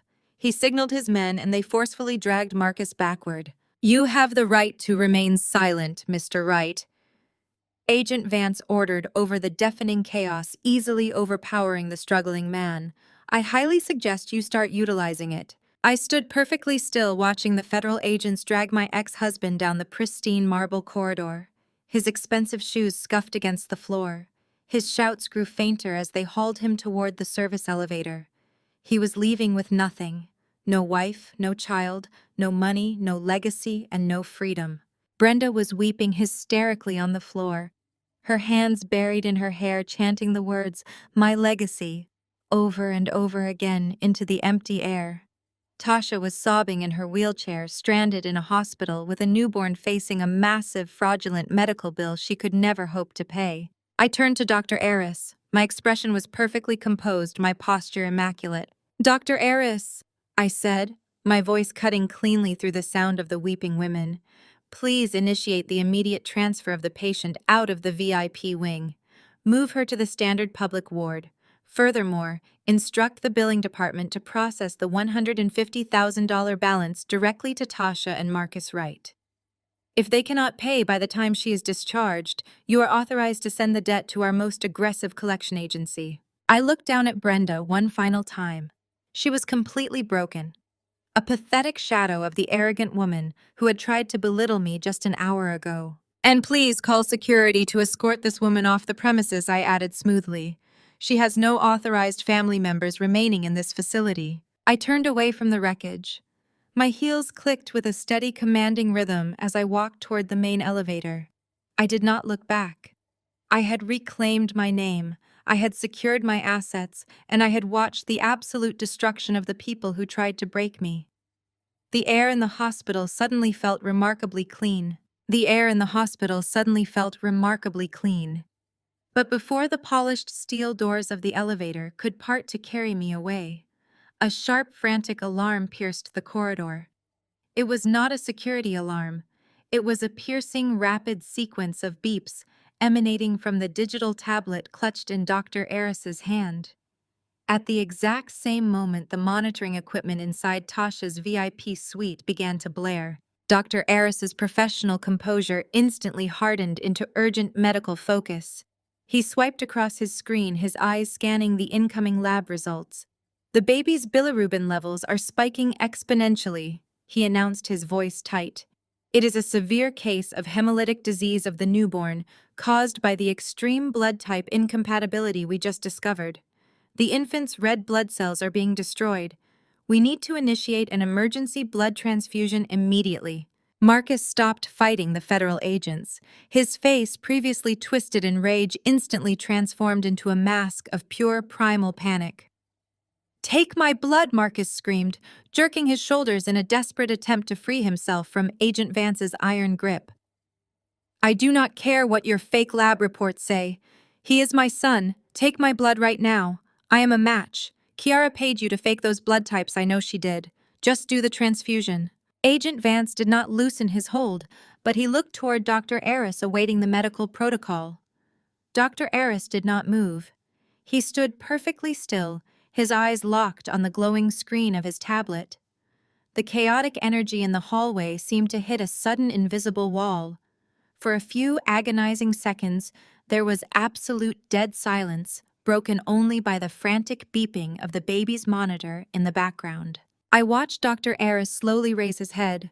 He looked at Marcus with a mixture of professional detachment and profound, undisguised pity. "Mr. Wright." Dr. Eris said, his voice dropping to a low, quiet register that somehow carried to every corner of the hallway. "When Ms. Kiara flagged your account for identity theft earlier today, I authorized a complete and comprehensive forensic review of your entire medical history within the Apex network to isolate any further fraudulent billing." Dr. Eris stepped forward, turning the tablet so the bright screen faced Marcus. "I am not looking at a fake lab report, Mr. Wright." Dr. Eris continued. "I am looking at your archived urology file from 3 years ago. You suffered a severe, untreated infection that resulted in severe complications. You were diagnosed with non-obstructive azoospermia, complete irreversible sterility." The words hung in the air, heavy and suffocating. "You cannot donate blood to this child, Mr. Wright," Dr. Eris stated with absolute crushing finality. "And you cannot be his father.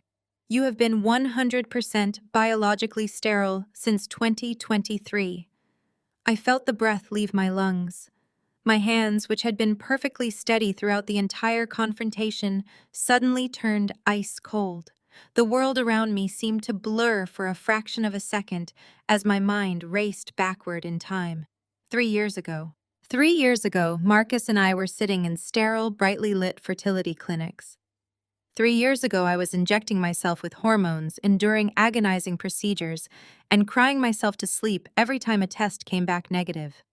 I vividly remembered the way Marcus would look at me with that gentle, condescending pity. I remembered the heavy sighs he would let out when my mother-in-law Brenda would loudly complain about my empty womb at family dinners. He had let me believe my body was failing.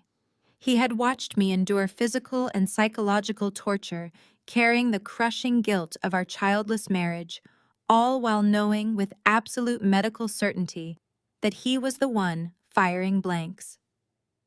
A new terrifying kind of anger bloomed inside my chest. It was not the calculated corporate rage that had fueled my financial revenge. This was a dark, icy fury. I turned away from the elevator. I walked slowly back down the corridor, my eyes locked onto Marcus. The federal agents instinctively tightened their grip on him as I approached, sensing the lethal shift in my demeanor. "You knew," I whispered. The sound of my voice was so quiet, yet it cut through the beeping alarms like a serrated blade. "You watched me break down in tears every month. You watched your mother humiliate me for failing to provide a right heir. You let me take the blame for 3 years." Marcus could not meet my eyes. His jaw trembled, and he looked down at the marble floor, the sweat pouring down his temples. I was scared he choked out his voice, a pathetic broken wheeze. "You were so perfect, Kiara. You were building this empire. If I told you I was less of a man, if I told my mother I could not carry on the name, you would have left me. I had to protect my image." "Your image." I repeated the word, tasting like ash in my mouth. "You subjected me to years of medical trauma to protect your ego." I turned my gaze away from the pathetic creature in handcuffs and looked directly at Tasha. She was pressed as far back into her wheelchair as physically possible. Her hands were shaking violently as she stared at the man she had married. She had thought she was playing a brilliant game. She had found a wealthy CEO, a man desperate for a child to secure his family legacy and soothe his bruised ego. "Tasha," I said, my voice dripping with lethal amusement, "you really are a piece of work. You wanted a rich husband so badly that you went out, slept with someone else, and brought another man's child into this hospital just to trap Marcus. You thought you had secured a permanent meal ticket, but instead you pinned your fake miracle on a man who is biologically incapable of producing one." Tasha let out a loud, ragged sob. "It wasn't my fault," she cried, pointing a shaking finger at Marcus. "He lied to me. He told me he was a millionaire. He told me we would live in a mansion. The real father is a broke bartender. I couldn't raise a baby with him. Marcus was supposed to be my way out." Brenda let out a horrifying, breathless shriek. She was still sitting on the floor, her hands clutching the pearls at her throat so tightly the string looked ready to snap. The golden illusion of the Wright family had just been violently shattered into a million irreparable pieces. "A bartender's child," Brenda gasped, her eyes rolling back slightly as she looked at the infant. "The historic Savannah estate, the trust fund, the Wright bloodline. I transferred our ancestral home to the bastard child of a broke bartender." Brenda looked at Marcus, her face contorted with a mixture of absolute disgust and profound betrayal. "You are no son of mine," she hissed, her voice trembling with venom. "You are a sterile, lying criminal failure. You have destroyed everything our ancestors built. You let this cheap, scheming woman bring dirty blood into our family." Marcus let out a roar of anguish, thrashing wildly against the FBI agents. "Shut up!" he screamed at his mother. "You only ever cared about the money and the name. You never cared about me." Agent Vance had completely lost his patience with the spectacle. He gave a sharp, definitive nod to his men. "Get him out of here," Vance barked. "We have a mountain of federal charges to process, and I am not spending another minute listening to this pathetic soap opera." The agents hauled Marcus forward. His expensive shoes dragged across the floor as they forcibly marched him toward the freight elevator. He did not look back at his mother. He did not look back at his wife. As the heavy doors of the service elevator clamped shut, the last trace of Marcus Wright was completely erased from the VIP wing. I turned back to Dr. Eris. The anger in my chest had settled into a cold, hard block of ice. "Treat the child!" "Dr. Eris," I commanded, my tone shifting instantly back to the decisive authority of a hospital owner. "The baby is innocent in this disgusting charade. Give him the transfusion he needs and ensure he makes a full recovery." I looked down at Tasha, who was weeping openly, burying her face in her hands as the reality of her impending poverty washed over her. "But as soon as the child is stabilized," I continued, my voice entirely devoid of mercy, "you will move them to the public ward. And you will ensure that the billing department hands Tasha the itemized invoice for every single premium service she consumed under my name." I glanced at Brenda, who was staring blankly at the wall, completely catatonic, her mind unable to process the absolute destruction of her precious legacy. "And make sure security escorts Mrs. Wright out the back exit," I added. We cannot have unauthorized personnel loitering in the hallways. I turned away for the final time. I did not wait to see the security guards arrive. I walked toward the main elevator, my head held high, my steps echoing with the absolute certainty of a woman who had finally excised the poison from her life. The doors slid open silently and I stepped inside. As they closed completely, sealing off the chaotic weeping remnants of the family that had tried to destroy me, I finally allowed myself to take a deep, cleansing breath. The debt was paid in full. But before the polished steel doors could completely merge and seal me away from the wreckage, a manicured hand adorned with a heavy diamond tennis bracelet shoved through the narrow gap. The safety sensor shrieked in protest, forcing the heavy steel panels to violently retract. I let out a quiet sigh of genuine amusement. The universe, it appeared, was insisting on an encore. Jada Marcus's younger sister stood in the threshold, her face flushed with indignation. Directly behind her was her husband, Brad. Brad was a man who wore his Caucasian elitism like a tailored overcoat. He constantly boasted about his pure, unadulterated lineage, his Ivy League education, and his thriving logistics company. He sneered at anyone who did not meet his ridiculous, outdated standards of racial and financial purity. He had always treated me with a barely concealed, patronizing smirk. "What in the world is going on here?" Jada demanded, her shrill voice echoing down the corridor. She was holding a massive, extravagantly wrapped gift box from a high-end boutique, completely oblivious to the catastrophic scene unfolding around her. She looked at Brenda, who was still weeping uncontrollably on the floor, and then at the federal agents who were currently shoving her brother Marcus into the adjacent service elevator. Marcus, Jada screamed, dropping the gift box. The expensive toy inside shattered with a muffled crunch. "What are they doing to him, Kiara? What did you do?" "I did absolutely nothing." "Jada," I replied, stepping casually back out of the elevator cab. "I simply stood by while the truth did all the heavy lifting. Your brother is going to federal prison for embezzlement and identity theft. Your mother's estate is being foreclosed on as we speak. And that baby your sister-in-law is holding is not a right." Jada froze, her jaw dropping open. She slowly turned her head toward Tasha. Tasha was rocking back and forth in her wheelchair, her eyes wide and manic, completely trapped. "What is she talking about?" "Tasha," Jada snapped, marching toward the wheelchair. "Tell me she is lying." "She is not lying," Brenda wailed from the floor, her voice hoarse and broken. "She slept with a bartender. She brought dirty common blood into this family. She ruined us." Brad let out a harsh, arrogant scoff. He adjusted the cuffs of his expensive suit jacket, looking down at Tasha with absolute disgust. "I always knew you were trash, Tasha." Brad sneered, his voice dripping with venomous superiority. "You never belonged in our circle. You are just a common gold digger who could not even keep her lies straight. To pass off some broke bartender's bastard as a right, it is sickening." Tasha's head snapped up. Her tear-streaked face twisted into a mask of pure, desperate rage. She looked at Marcus, who was now entirely out of sight, and realized her primary meal ticket was gone. She looked at her mother-in-law, who was destitute. Then she looked directly at Brad, the man who was currently insulting her, the man who had a thriving company, the man who had promised to catch her if she ever fell. "You think you can just stand there and call me trash?" Tasha hissed, her voice vibrating with a sudden vicious energy. "You think you can pretend you have nothing to do with this?" Brad's patronizing smile faltered for a fraction of a second. "Shut your mouth, Tasha," he commanded, his tone dropping an octave. "Do not try to drag anyone else into your pathetic mess." Dr. Aris, who had been standing quietly to the side, stepped forward to address the medical crisis that had been momentarily overshadowed. "Excuse me," he interrupted, his professional voice commanding the room.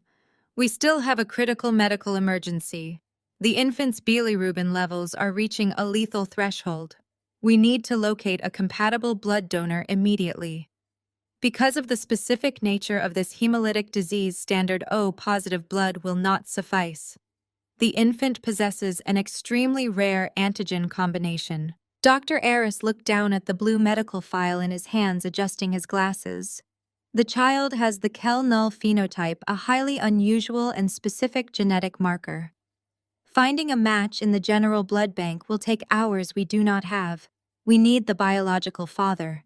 The corridor went entirely still. The medical terminology hung heavy in the air. Jada slowly turned her head to look at her husband. The color began to drain from her face. "Brad," she whispered, her voice trembling with a sudden horrifying realization. "You have the Kel-Null phenotype." Brad froze. "You brag about it constantly." Jada continued, her breathing becoming rapid and shallow. "You always say it is proof of your pure aristocratic European bloodline. You did an entire genetic profile last year just to prove how unique your lineage was." Looking up at Brad from a low angle, the sheer magnitude of his collapse was a masterpiece of human destruction. The arrogant, untouchable titan of industry turned to dust in a matter of seconds. His skin turned a sickly, translucent white. A single bead of sweat rolled down his temple. His jaw worked silently, trying to formulate a lie and excuse any possible escape route. But there was none. Medical science does not negotiate. "He is the father!" Tasha screamed, pointing a shaking finger directly at Brad. She threw her fabricated story about the bartender out the window, desperate to latch onto the only man left in the room with a bank account. "Tell them, Brad. Tell them the truth. We have been sleeping together for a year. You told me you were miserable with Jada. You told me you would take care of me and the baby if Marcus ever found out. Marcus is going to jail. I have nothing. You promised me." The silence that followed was so profound it felt as though the hospital walls were suffocating us. Brad stood perfectly paralyzed. His eyes darted from his weeping mother-in-law on the floor to the frantic woman in the wheelchair, holding his biological child, and finally to his wife. Jada did not cry. She did not ask for an explanation. A primal, guttural scream ripped from her throat. She dropped her designer handbag and lunged across the corridor with the ferocity of a wild animal. She grabbed handfuls of Tasha's hair, yanking her violently sideways in the wheelchair. Tasha shrieked, trying to shield the baby, as Jada rained blows down upon her, screaming obscenities that echoed violently down the pristine hallway. Nurses rushed forward, shouting for security, trying to pull the two women apart. Brenda remained on the floor watching her daughter attack her daughter-in-law, her mind completely shattered by the absolute degradation of her family. Brad did not intervene. He took a stumbling step backward, his chest heaving. He looked at me, his eyes wide with a desperate, pleading terror. "Kiara," he stammered, raising his hands in a placating gesture. "This is a misunderstanding. I can fix this. I still have my company. I have equity. I can pay you whatever Marcus owes you to make this go away. I can buy the Savannah estate back from you. Just do not let this go public." I looked at him with an expression of pure glacial pity. "You do not have a company, Brad," I stated softly, my voice slicing through the chaos of the catfight happening just feet away. Brad stopped breathing, what he whispered. "Marcus needed massive amounts of capital to secure that secondary mortgage on the estate." I explained, delivering the final fatal blow with surgical precision. He needed a corporate guarantor to underwrite his fraudulent leveraged buyout. "You co-signed the loans, Brad. You used your logistics firm as collateral to help Marcus hide his gambling debts because he threatened to tell Jada about your affair with Tasha if you did not comply." Brad staggered backward as if he had been shot. "When Apex Real Estate Holdings bought Marcus's toxic debt, we bought the collateral attached to it," I continued. "My acquisition team seized the controlling shares of your firm 48 hours ago. You are no longer the CEO. You are completely liquidated. You have no company. You have no wife. You have no aristocratic legacy. You are just a broke, unemployed man who has to pay child support for a baby your sister-in-law just delivered." Brad dropped to his knees. The immaculately tailored suit suddenly looked like a cheap costume on a broken, hollow shell of a man. He stared at the marble floor, completely catatonic, entirely ruined by his own arrogance and deceit. I surveyed the wreckage one last time. Jada was being restrained by hospital security, sobbing hysterically. Tasha was weeping, clutching the baby. Brenda was staring blankly at the ceiling. Marcus was on his way to federal prison. And Brad was on his knees, stripped of every single thing that gave him power. I turned around, stepped back into the elevator, and pressed the button for the lobby. The heavy steel doors slid shut, cutting off the sounds of their destruction. I took a deep, quiet breath. The air had never tasted so sweet. But before the mechanical hum of the descent could even begin, a pair of manicured hands slammed violently into the rubber safety sensors.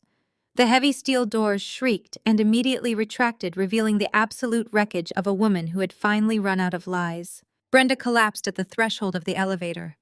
The flawless aristocratic matriarch of the Wright family was gone.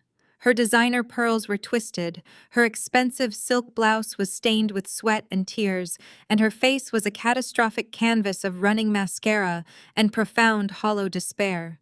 She fell to her knees, the sharp impact against the marble floor echoing loudly, and she crawled forward to grab the hem of my tailored skirt. "Kiara, please," Brenda sobbed, her voice a ragged, unrecognizable wheeze. Her knuckles were white as she clung to me, completely shattering her lifelong illusion of untouchable prestige. "You cannot let this happen. You cannot leave us like this." I did not move. I looked down at her, watching the foundation of her entire existence crumble into dust. "Everything is gone!" Brenda wailed, gasping for air as the reality of her ruin settled into her bones. "The house is gone. Marcus is going to a federal penitentiary. That baby, that child is Brad's. It is an abomination. Jada's marriage is destroyed. If this gets out, if the country club finds out, we will be the laughingstock of the entire state. The right name will be synonymous with betrayal, fraud, and total poverty." She looked up at me, her eyes wide with a manic, desperate pleading. She was no longer looking at the woman she had tormented for 3 years. She was looking at a savior. "You have the money, Kiara," she begged, her tears spilling onto my shoes. "You have the power. You can stop the foreclosure. You can pay the hospital. You have media connections. You can bury this story before the press gets a hold of it. Please, I will do anything. I will publicly apologize. I will sign whatever you want. Just save our name. Do not let society see us like this." I stared down at the pathetic creature groveling at my feet. She was not crying for her son's freedom or her daughter's broken heart. She was crying because she was terrified of what her wealthy friends would whisper about her at Sunday brunch.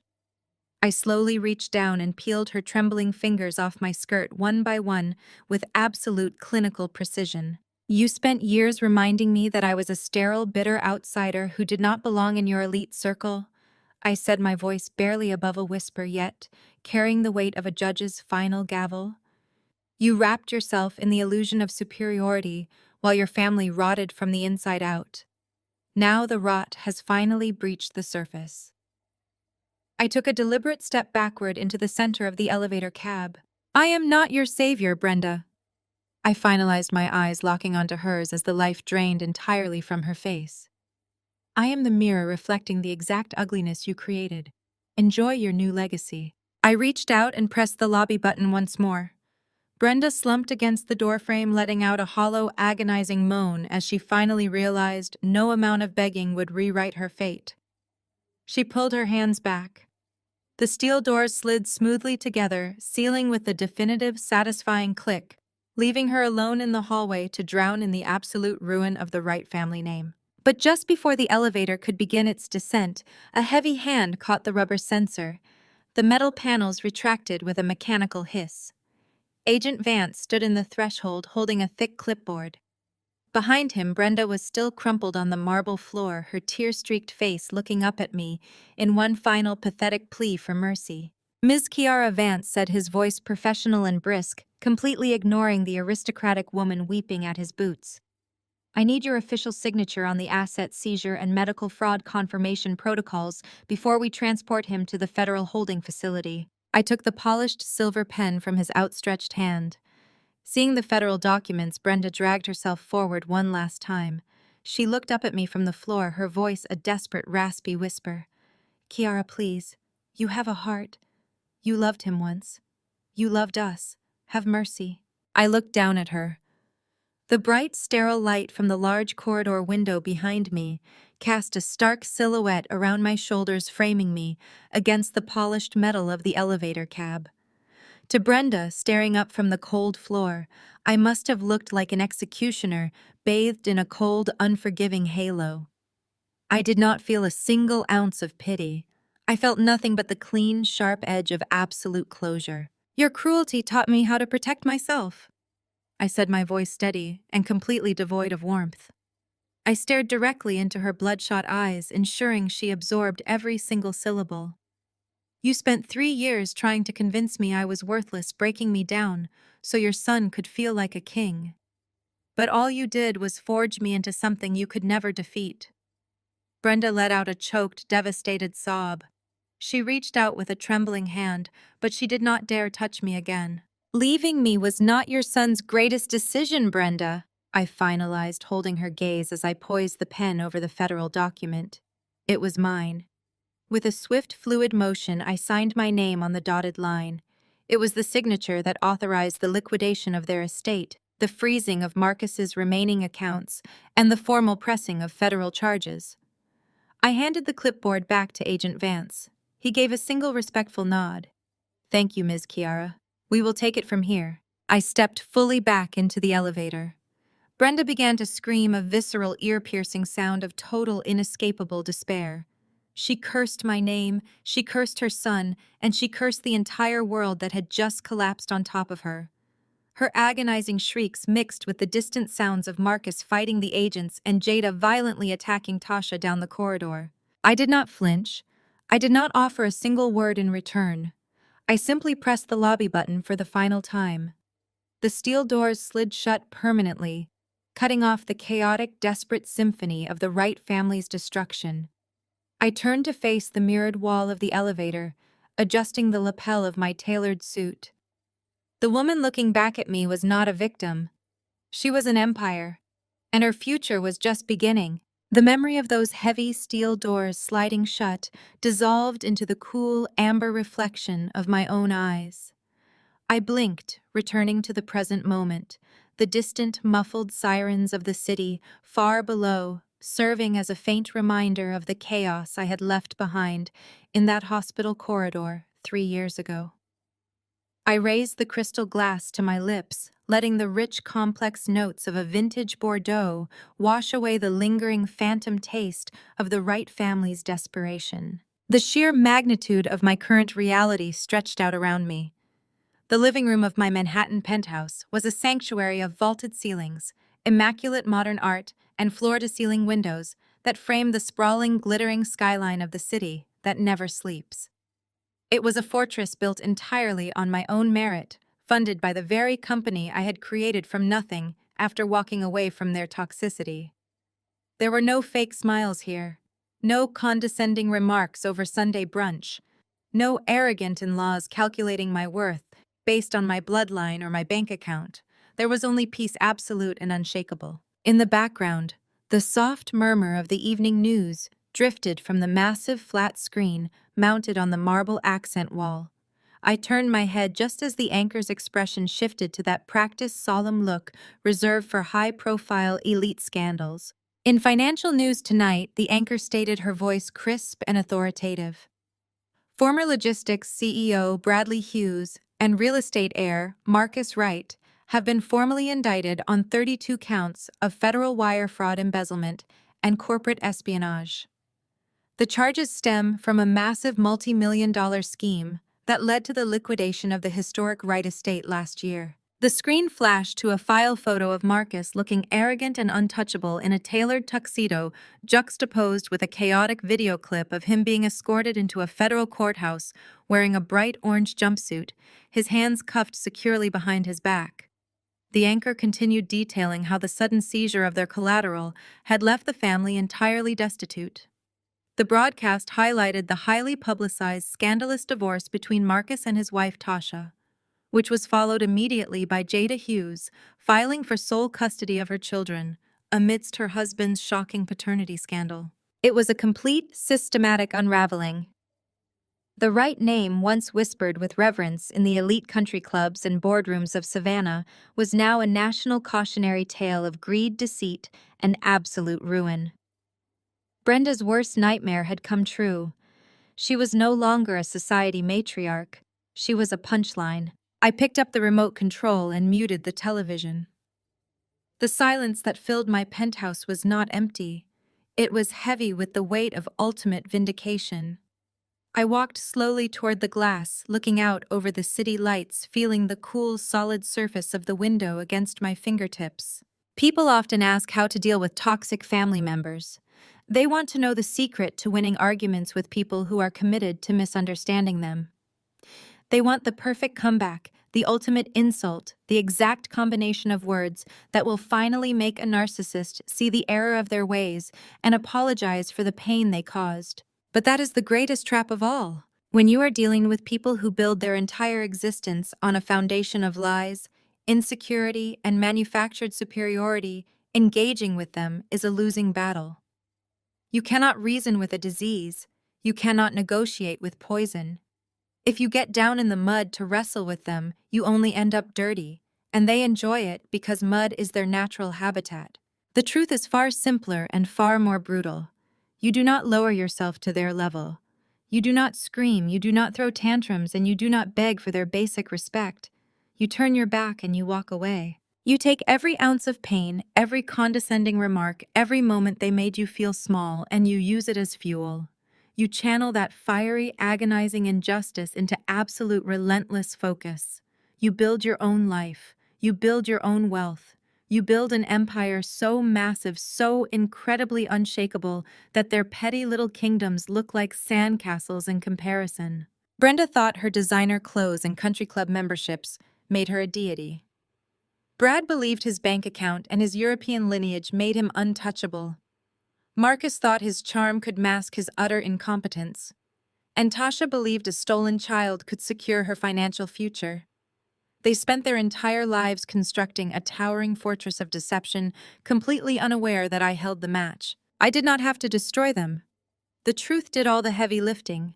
I simply removed the safety net, stepped out of the way, and let gravity do the rest. The greatest revenge is not anger. It is not retaliation. The absolute most devastating revenge is massive, undeniable, unapologetic success. It is living a life so beautiful and so fulfilled that the people who tried to break you become nothing more than a minor, insignificant footnote in your biography.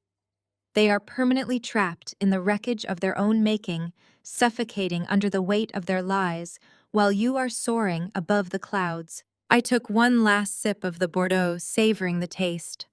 The wine was rich, but the taste of freedom was infinitely sweeter. I set the crystal glass down on the sleek marble counter. I had a morning meeting with international investors to prepare for a massive new commercial acquisition to finalize, and a life that belonged entirely to me. I turned my back on the muted television screen, walking away from the ghosts of the Wright family forever. As I stepped into the warmth of my home, the brilliant city lights from the window behind me cast a radiant golden halo around my shoulders. I was not just a survivor, I was the architect of my own destiny, and my masterpiece was only just beginning.